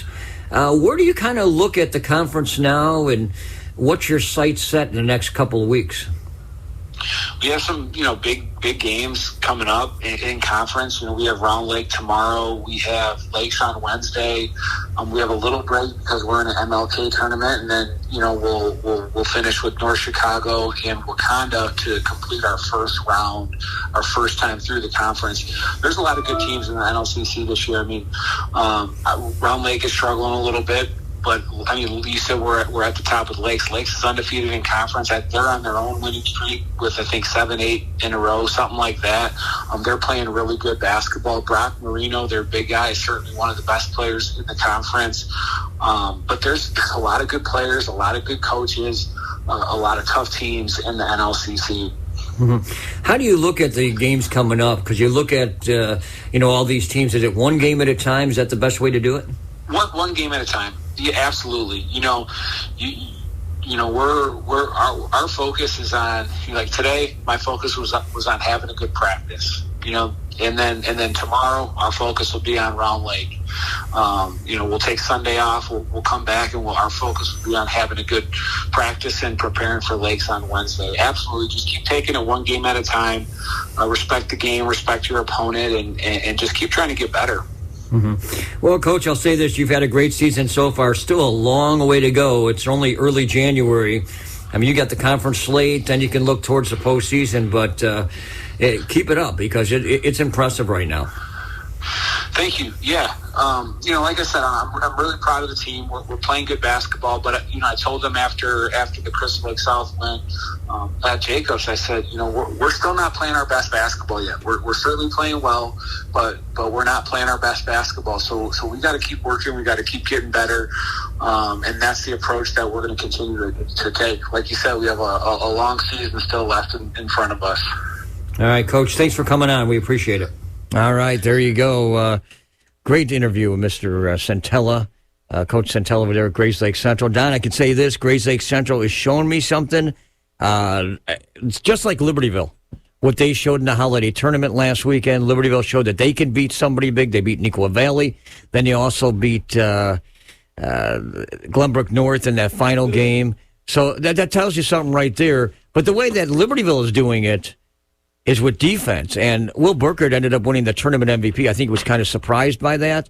Aiden Boone's playing pretty well. Jack Huber, a lot of good players. I know Brian Zerkowski's done a great job with the team, but both of these teams need to be patted on the back for the way they played during the holiday tournaments. Yeah, Wildcats getting 10 straight. And as you mentioned, Burkert being the total leader, averaging 15.5 points and 10 rebounds from the guard position. Mm-hmm. So that's saying a lot. And I'm a fan of the way that Aiden Boone has been playing. I think he's the most unsung player around here because of his physical talents.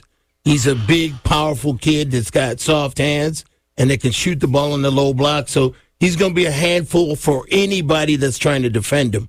Mm-hmm.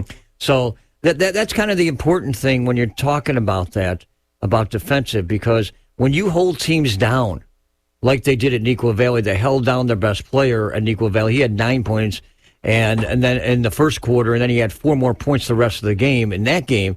And then they did it to Ryan Cohn at Glenbrook North. They held him to 6 points for the whole game, a guy that averages 20 points a game. That tells me something there that coaching says a lot. And Brian Zerkowski knows how to bring that defensive structure to keep the other team's best players at bay. Yeah, that team has a lot of experience. Chase Bonder, who is another big player, 6'6". So you've got a lot of size on the front line.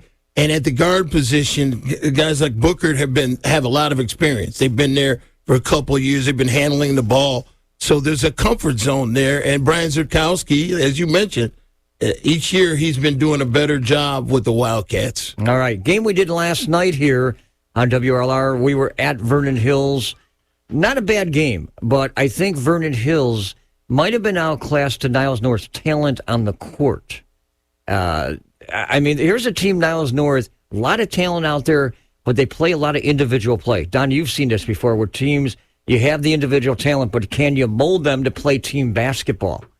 And that's tough to do. It is, because you have to be able to switch up styles when you start playing against more sophisticated teams. Some teams, they can push the ball up court and do transition, but then there are times in the game where you have to be disciplined with the ball and you have to play half court and you have to take smart shots. And that's when the game changes. You've got to be able to do both of those styles, as you mentioned, Rusty, to be successful. And Rob was part of the broadcast last night, and Rob, we were talking about that. You know, Niles North has got some talent, but you could see that individual talent, as Don says. But I'll give a lot of credit to Vernon Hills, how they handled the way that they have that individual talent. But what did you see at Niles North against Vernon Hills? What I saw was every quarter, or at least every half, there was someone making, like, it was someone else's team almost. Because usually you have one guy go through the whole game, and they control the whole game. But in the first half, it was, I believe it was Garin, and in the second half, it was all Irby. Mm-hmm. Yeah, Zach Garwin, or Hunter Garwin, I should say, 6'5", 190, a senior. This guy could have had 20-plus points and about 12, 15 rebounds. He was just all over the court. And yes, give granted to Vernon Hills. They did a good job to stop the offensive rebounds. They were able to out-rebound Niles North in that second half, and that's a lot of credit to the coaching with Mac McCarty to slow that down. But you had mentioned about Yaris Irby. He's the one that stepped up in the fourth quarter. I think he had, of the game. He had what, 10 of their 16 points, I think, and a bunch of them from the free throw line. So that was the important thing on that. Yeah. So that's one thing. Carson, you want to throw something in? Well, Rusty, what I noticed in the game, how do you keep the possessions alive? I saw a lot of jumping the passing lanes in the game, and also keeping the second possession alive on the offensive rebound, and also attacking the basket late to get the free throws. Like I said earlier, the key to winning games, especially when you might be out-personneled, is getting those extra points when the clock is stopped, Rusty. And I thought Vernon Hills capitalized on that to keep it competitive. Milan Raval was the one that stepped up, especially in the second half. Only had 5 in the first half, finished with 20. But he kind of was the catalyst. He was the one that really changed the game to add on to it. I did catch up with the coach, Matt McCarty, after the game. And, yeah, he was disappointed because they lost the game 51-46. Well, Coach, I know it's not the result you wanted, but a good fought battle you had down to the stretches of the final minutes. I mean, you got within 1. Yeah. 4 free throws, and they win the game by 5. Yeah. Great second half. I mean, how do you look back at this? Yeah, I think I told the boys, we had 2 open threes, down 3 each time, with Dylan Chung in the corner and then Anthony Martirano at the top of the wing there.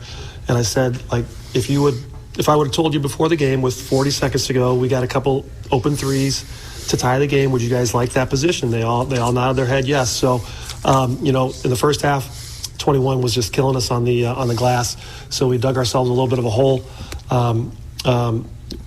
trying to defensive rebound, but we did a much better job. I think they had 11 offensive rebounds in the first half and only 4 in the second half. So we spent a lot of the halftime talking about how to clean up our defensive rebounding. So I was proud of the kids for that, and then just to keep battling. And the sophomore for Niles North, 24, did a nice job down the stretch. He's a really good player. Yeah, Irby did a great job hitting those free throws at the end. I know you don't go by the name. You got his number. But Rivas did a great job in that second half. He only had 5 points in the first half. And, we all know you got to get him into the offense somehow. Yeah.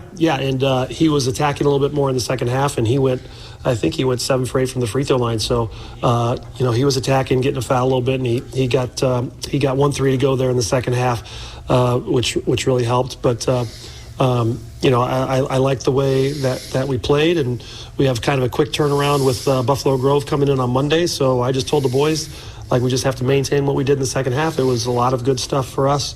We did a much better job taking care of the basketball than we did in the past couple games, so we stressed that the last couple of days in practice. So I think we'll get there. As I say, Niles North has so much strength, but it seems like it's more the individual play. But if they get in transition, they can really hurt you. Yeah, and that was one of the things we worked on in practice the last couple of days, is making sure we had 2 or 3 guys back to stop their transition. And not only can they get out in transition, they can make threes out of transition. So that they provide a tough matchup in that sense. But for the most part, I thought we did a pretty good job in the full court defense. Mm-hmm. Speaking of the defense, how much credit do you give to the guys that not only coming back but also limited them to some good buckets really towards the end of the game? Yeah, I thought we did a nice job on Reed Olson, who's a really outstanding shooter, one of the best shooters on our side of the conference, and we did a good job. We know that he can really stroke it from the outside, so we did a good job on him, so that really helped. And I thought we were challenging shots around in the paint a little bit better in the second half too, and they didn't get as many easy ones right around the rim. So really proud of our defensive effort, and I thought it was a really well-played game by both teams tonight. All right, thanks a lot, Coach. Thanks for coming, guys. All right, there you go. Vernon Hills, unfortunately, with a tough loss there. Niles North leading the conference. Deerfield's chasing them, at least at this point. That was the only game, by the way, in the Central Suburban North last night. A few other games around the area, kind of limited schedule because everyone's still coming back from break. Most people will go back to school on Monday. A couple schools snuck in this past Wednesday, but most of them, like I said, return on Monday or Tuesday. NFC did have 3 games on the schedule last night. Pretty easy game for Lake Forest, it turned out, as they beat Lake Zurich 58-49. Asa Thomas back from his injury. He missed 2 games over the holiday break with an ankle injury that he had against Glenbrook South. Still managed to get, I believe, 16 or 17 points. Pretty good output out of him. Stevenson beat Zion Benton 61-38. Another great performance out of their players, Renovich, a few other players that did a good job getting in double figures. Zion Benton still has not won a game. They lost a game earlier in the week to Waukegan. That was a game on Tuesday night in the North Suburban. Also, Waukegan went to Warren, a kind of reunion night for the Blue Devils. Blue Devils were victorious in the game by a score of 59-42.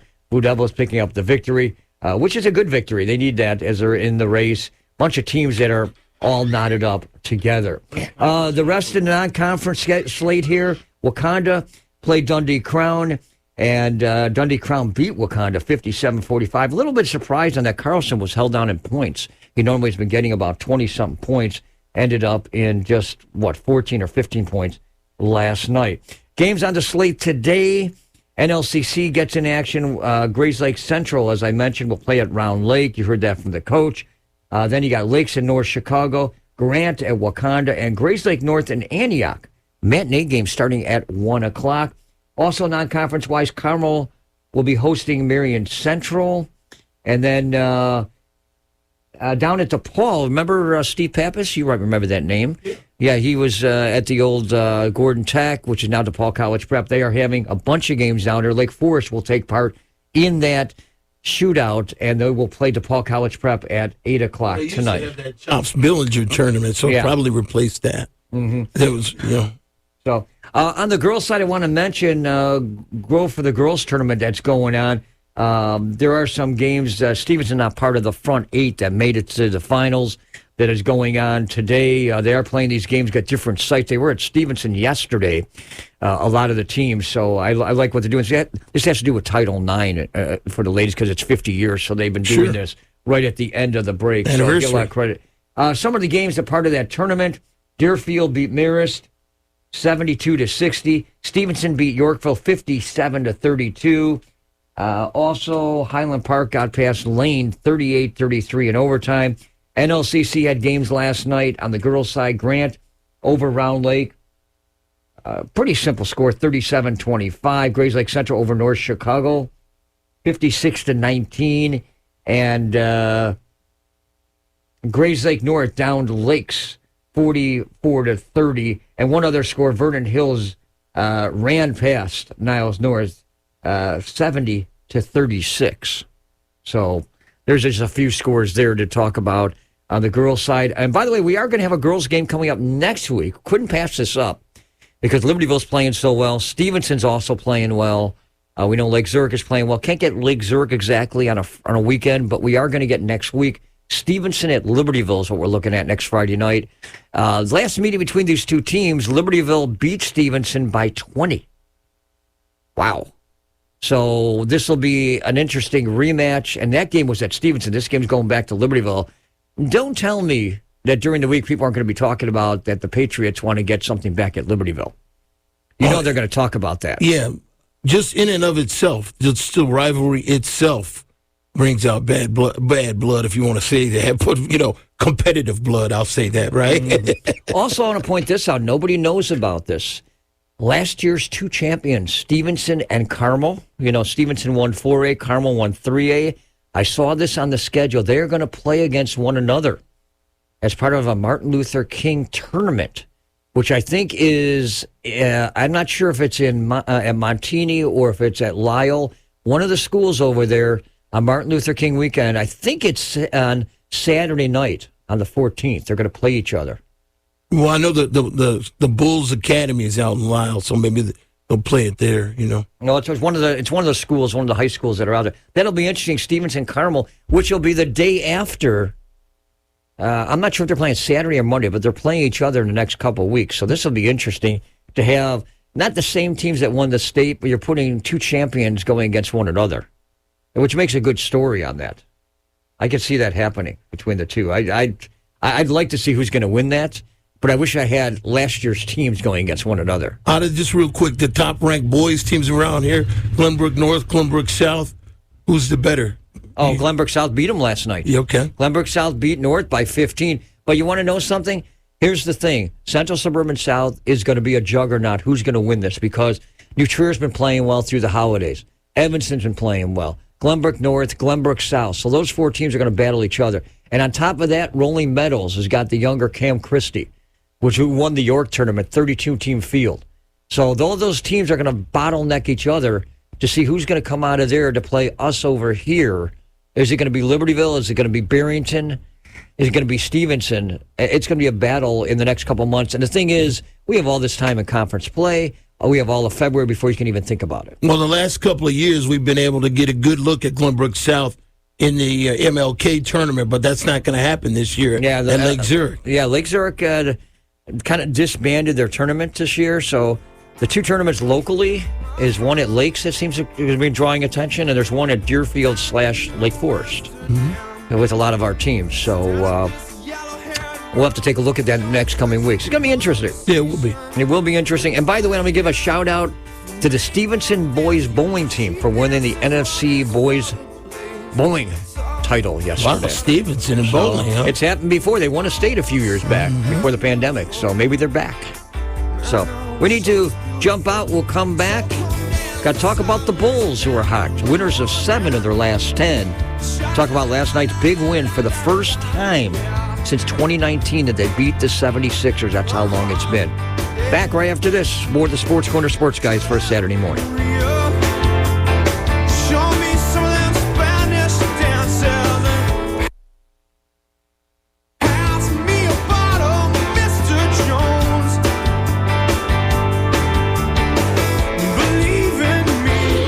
WRLR 98.3 FM. WRLR is community radio. I feel much more informed with what's happening today. When we say community, we really mean it. It's not like corporate, and it's just a good station, you know? We don't belong to some large corporation that makes a profit from this station. Because I like the diversity. And listeners won't be forced to listen to large blocks of advertising. Operations at community radio stations are made possible through grants and underwriting from companies within this area of operation. And donations, funds, and equipment, services, and time from area residents who volunteer their time to get involved. It's as if it's my next door neighbor talking to me, only he's on the radio instead of next door to me. Real people just like you. I like them. They tell it like it is. Local focus, local news, local music, of the local people, and by the local people. It's different than the rest of the stuff I hear. I love the show. I listen every day. WRLR. Hey everyone, it's Norm. And every Tuesday afternoon, 3 to 5 Central, I'm coming right at you here on WRLR. Let's share some information. have lots of fun. We'll play plenty of music as we finish the business day in the office or take the drive home. Stream the net, WRLR.FM. 98.3 FM is the voice of Lake County on the radio dial. Join Norm Tuesdays, 3 to 5, right here on WRLR. Get it, slip it, cuff it, check it. Talk to doctor now and share it. Nearly 1 in 2 U.S. adults have high blood pressure. That's why it's important to self-monitor your blood pressure in 4 easy-to-remember steps. It starts with a monitor. Be next to talk to your doctor about your blood pressure numbers. Get down with your blood pressure. Self-monitoring is power. Visit managerbp.org. Brought to you by the Ad Council, the American Heart Association, and the American Medical Association, in partnership with the Office of Minority Health and Health Resources and Services Administration. Hey everyone, it's Norm. And every Tuesday afternoon, 3 to 5 Central, I'm coming right at you here on WRLR. Let's share some information. Have lots of fun. We'll play plenty of music as we finish the business day in the office or take the drive home. Stream the net, WRLR.FM. 98.3 FM is the voice of Lake County on the radio dial. Join Norm Tuesdays, 3 to 5, right here on WRLR. Hi, I'm Danica Patrick. Watching my nieces grow, play, and learn is amazing, but not every child gets to be carefree. 1 in 6 kids in the U.S. are hungry. This breaks my heart, and it's something that Feeding America is working to change. Each year, the Feeding America network of food banks rescues billions of pounds of good food that would have gone to waste and gives it to families in need. To help, visit feedingamerica.org. Brought to you by Feeding America and the Ad Council. What's it like to walk in the shoes of a Navy SEAL, a beekeeper, a rabbi, a dentist, a ghost hunter, or a professional clown? Join me, Jim Wunderlich, on Word of Mouth, Thursday mornings from 11 a.m. to noon, and hear their stories. Captivating guests from a wide range of professions sharing a behind-the-curtain view of their jobs. Jobs such as an interrogator from Guantanamo, a private chef, a film director, a doctor, an orchestra conductor, a college basketball coach. WRLR 98.3 FM.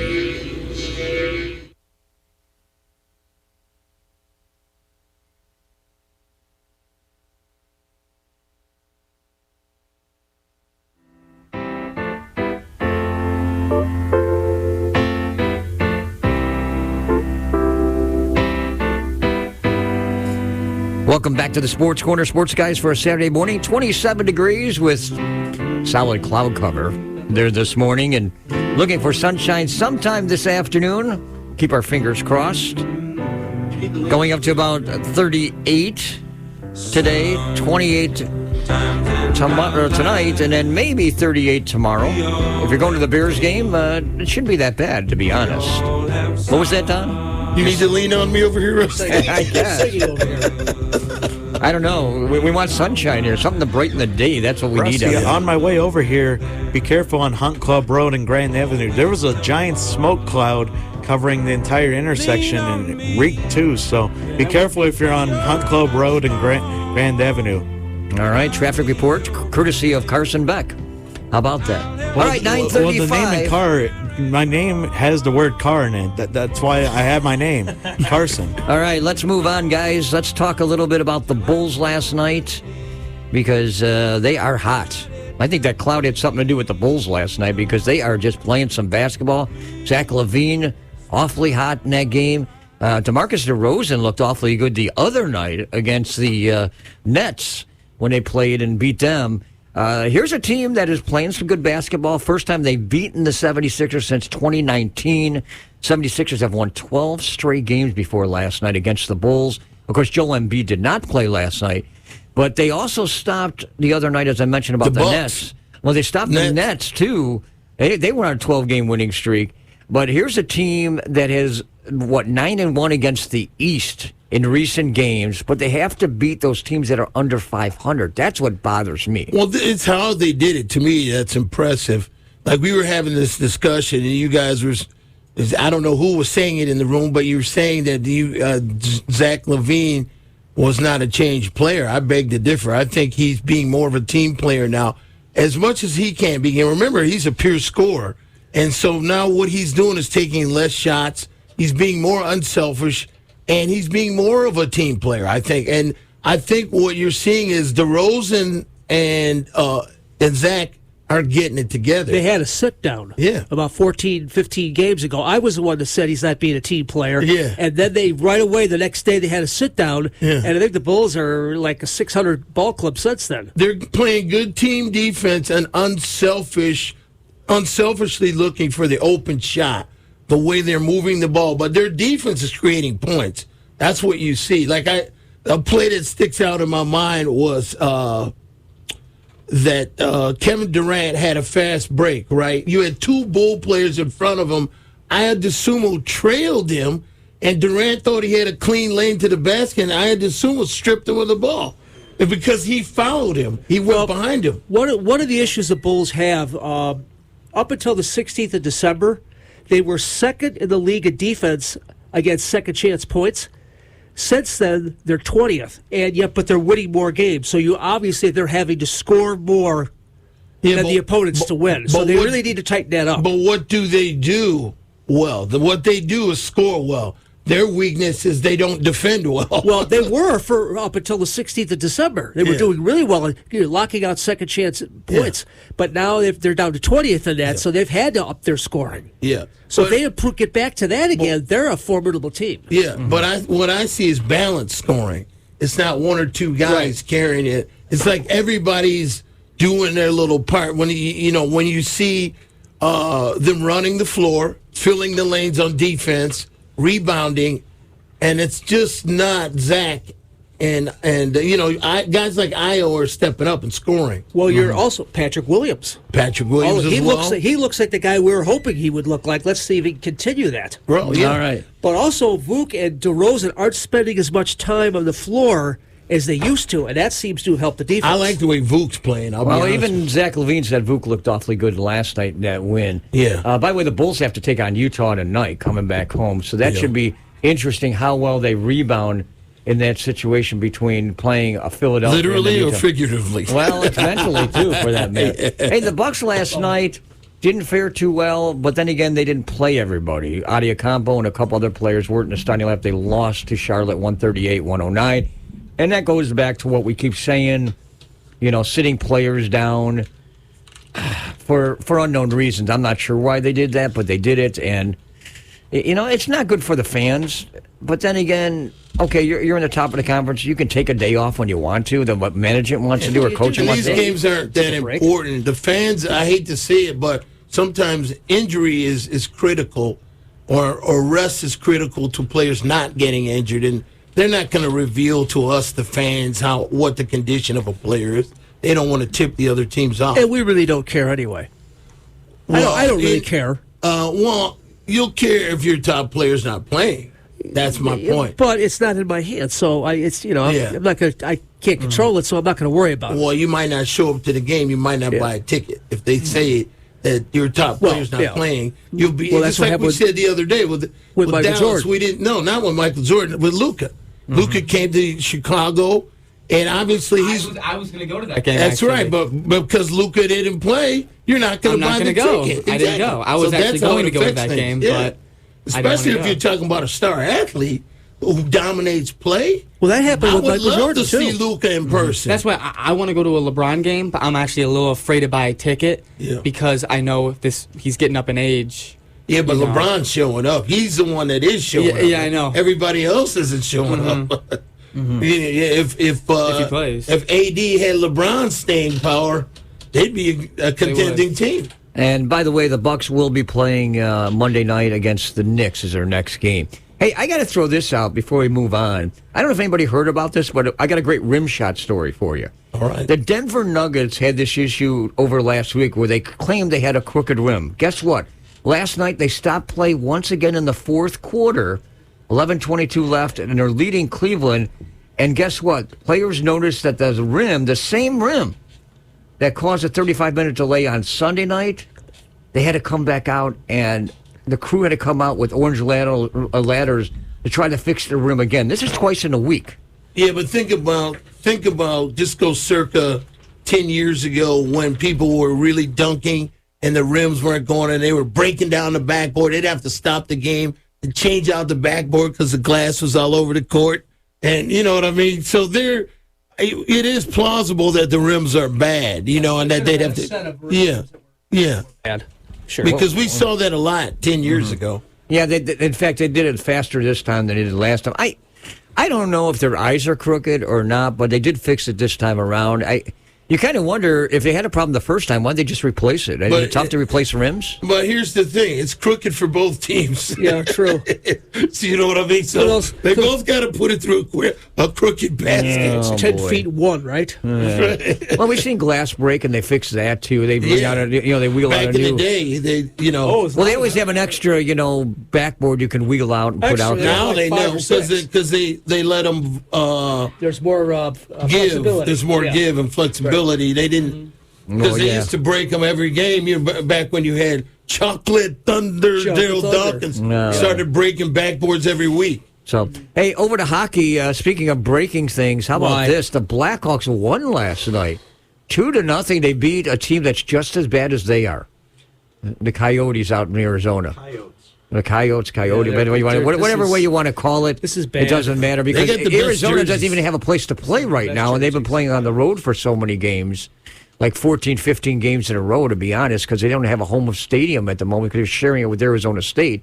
So, I thought that was what the Hawks had to be out of town because the circus was in town, right? Well, the circus is in town right now. Well, something in that order if you want to say it. But the Hawks did get a win last night. Without Jonathan Taze, he's been out injured, but he's supposed to be coming back as of tomorrow.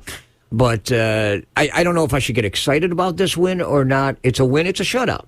Hey, Rusty, don't get excited about that. They could actually be worse than the Bears. Don't say that. They could be. Don't say that. Because we'll have to suffer through that. They're pretty bad.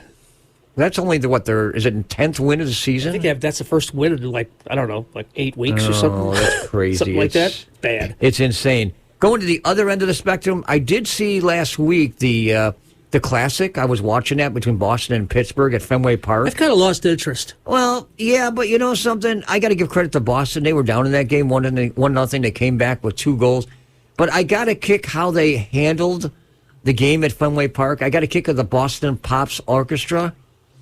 They started in one of the timeouts in the third period. They started playing "Sweet Caroline," and everybody in the stand started singing. I thought that was great in the middle of the third period. Yeah, for me, it's kind of become. I mean, if they would have done it like every other year or every third year, it would have been more interesting. But now it's just like another run of the mill hockey. I think they're running. I think the next game is going to be up in Vancouver. That's kind of cool too. They have it up north. If they televise and put it in the right time slot, and you have 2 competitive teams watching it outdoors, like a throwback to their youth days playing. A lot of those guys played outside. I know I played outside the first part of my career.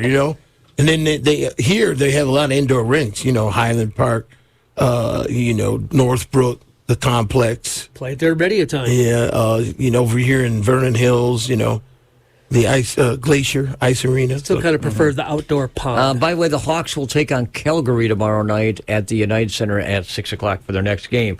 The Wolves were defeated by the Monsters. The Monsters, you know where the Monsters are from? Doesn't really matter. They're from the Midway. Well, no, they're from Cleveland, to be honest. Yeah, they lost to them 5-2, and they've been up and down. Their record has been right around the 500 mark. What are they, 11, 16, 3-1, unfortunately. They've been struggling a little bit. Cleveland is 13, 14, 1-2, so they need to get a winning streak going if they want to make a run in the playoffs, if they're going to have a shot. But this is a different team that they had before. By the way, the Wolves will take on the Cleveland Monsters at 7:00 tonight in case you want to catch them at the Allstate Arena. Did you get a look at the Blackhawk prospect who was dominating in the World Juniors? What was his name? Korchinski? I heard about that. Yeah. They showed some video of him. He made some really nifty goals. It'll be nice if we can... if the Hawks can bring him up and develop him, coming out of the juniors. He looks like he looks like a young Jonathan Taze. He does. He really does. Think so? You think an opportunity could present itself? Oh, it will present itself. He's their top prospect, I think. All right. Over to golf. Oh, what a place to play.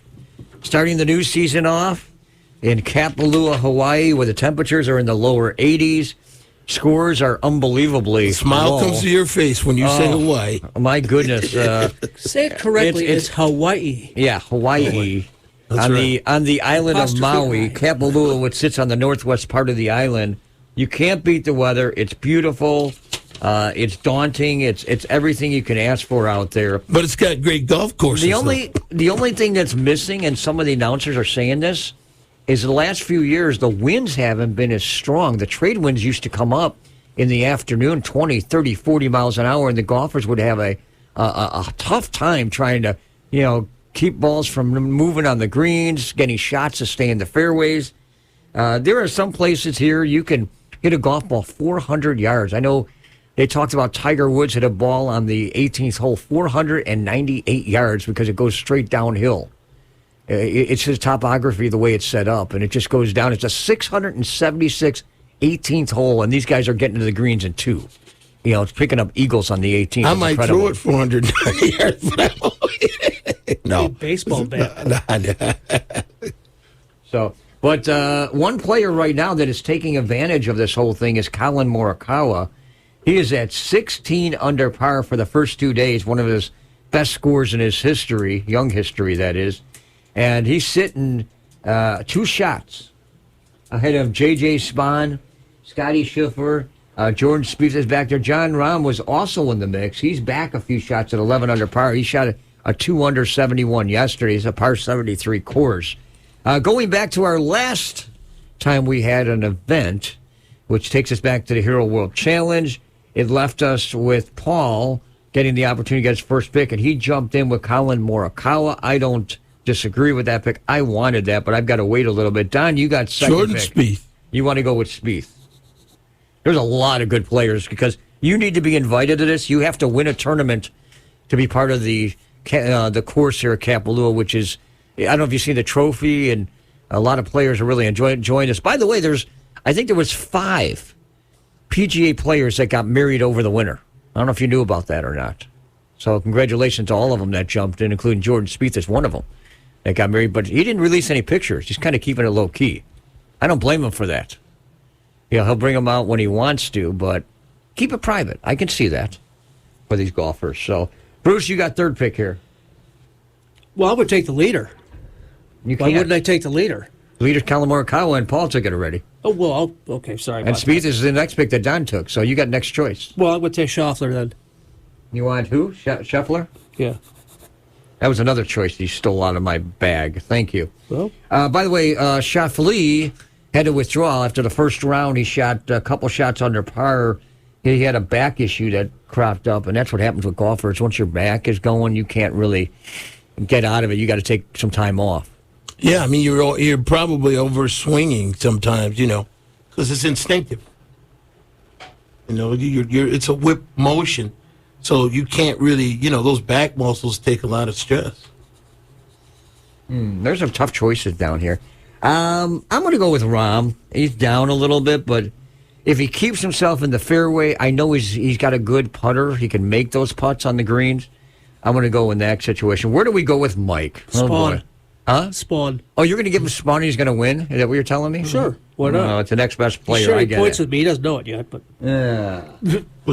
By the way, I got to give credit to Mike. For some reason, what was he on vacation? He went to the Bahamas and then came home for a couple of days and snuck out to Hawaii. I thought he was going to take part in a tournament when I saw that. I was like, what? And he did play some golf out there.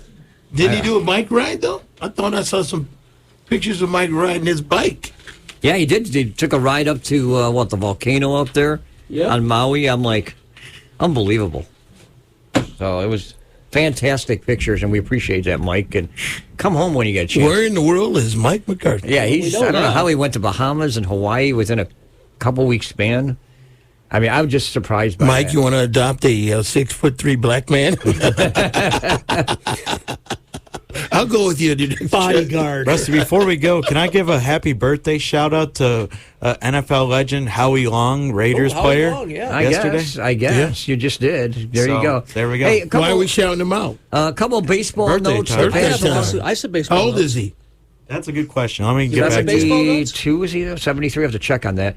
Couple of baseball notes. Yesterday, Trevor Bauer won his arbitration case to get $22 million But the L.A. Dodgers said, we really don't want you back next year. So now he's DFA'd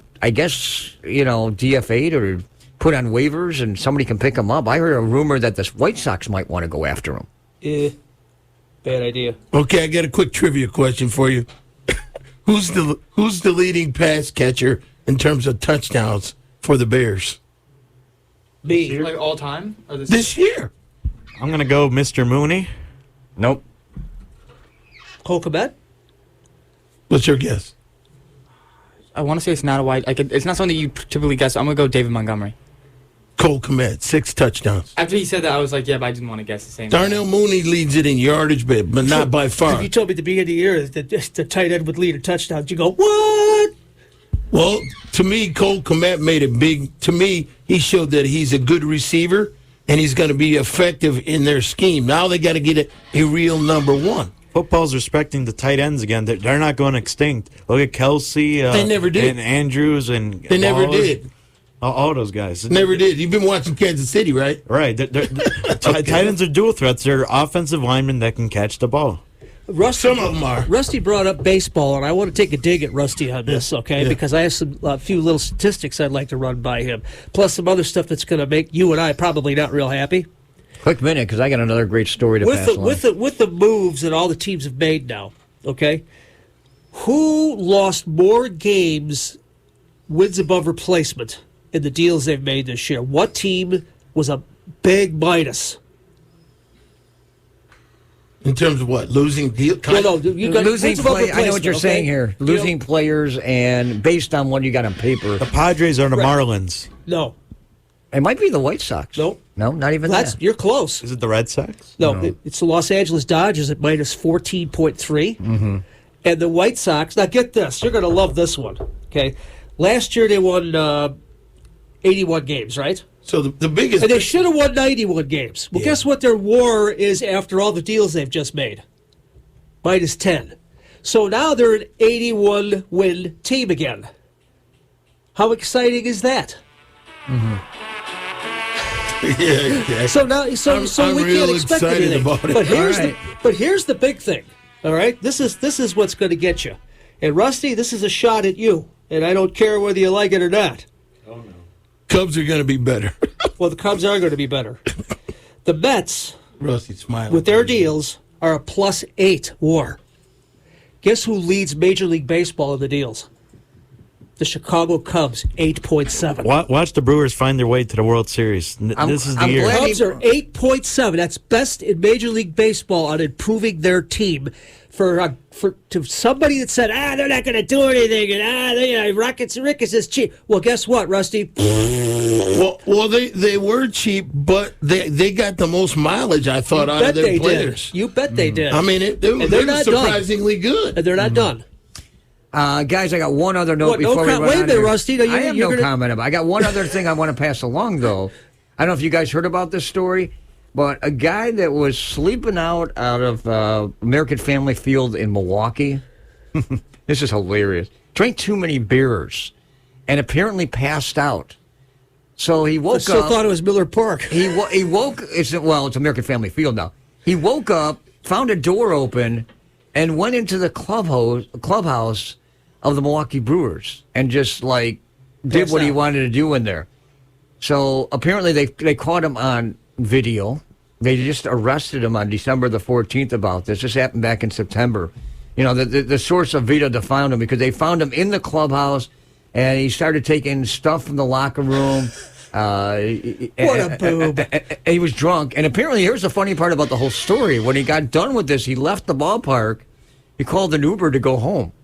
Did he got smart enough to call an Uber instead of driving home while he was drunk. Did they get him for trespassing? Is that what they got him? Yeah, okay. They arrested him a couple weeks ago. I hope he's not that. banned.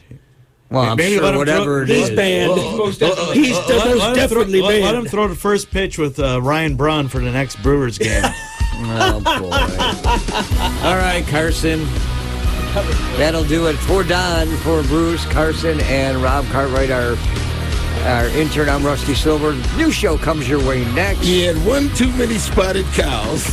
So long, everybody. Or something around here. They were together all that time. He was taking her for granted. that she wants to see. If there's more than he gave, she's looking for.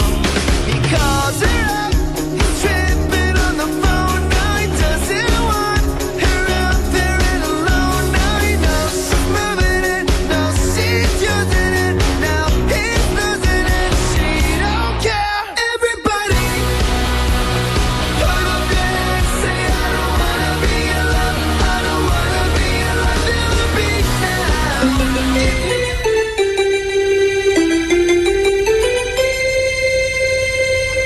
You're listening to 98.3 FM, WRLR LP, Round Lake, Illinois. WRLR is community radio. I feel much more informed with what's happening today. When we say community, we really mean it. It's not like corporate, and it's just a good station, yeah? We don't belong to some large corporation that makes a profit from this station. Because I like the diversity. And listeners won't be forced to listen to large blocks of advertising. Operations at community radio stations are made possible through grants and underwriting from companies within this area of operation, and donations, funds, and equipment, services, and time from area residents who volunteer their time to get involved. It's as if it's my next door neighbor talking to me, only he's on the radio instead of next door to me. Real people just like you. I like them. They tell it like it is. Local focus, local news, local music, of the local people, and by the local people. It's different than the rest of the stuff I hear. I love the show. I listen every day.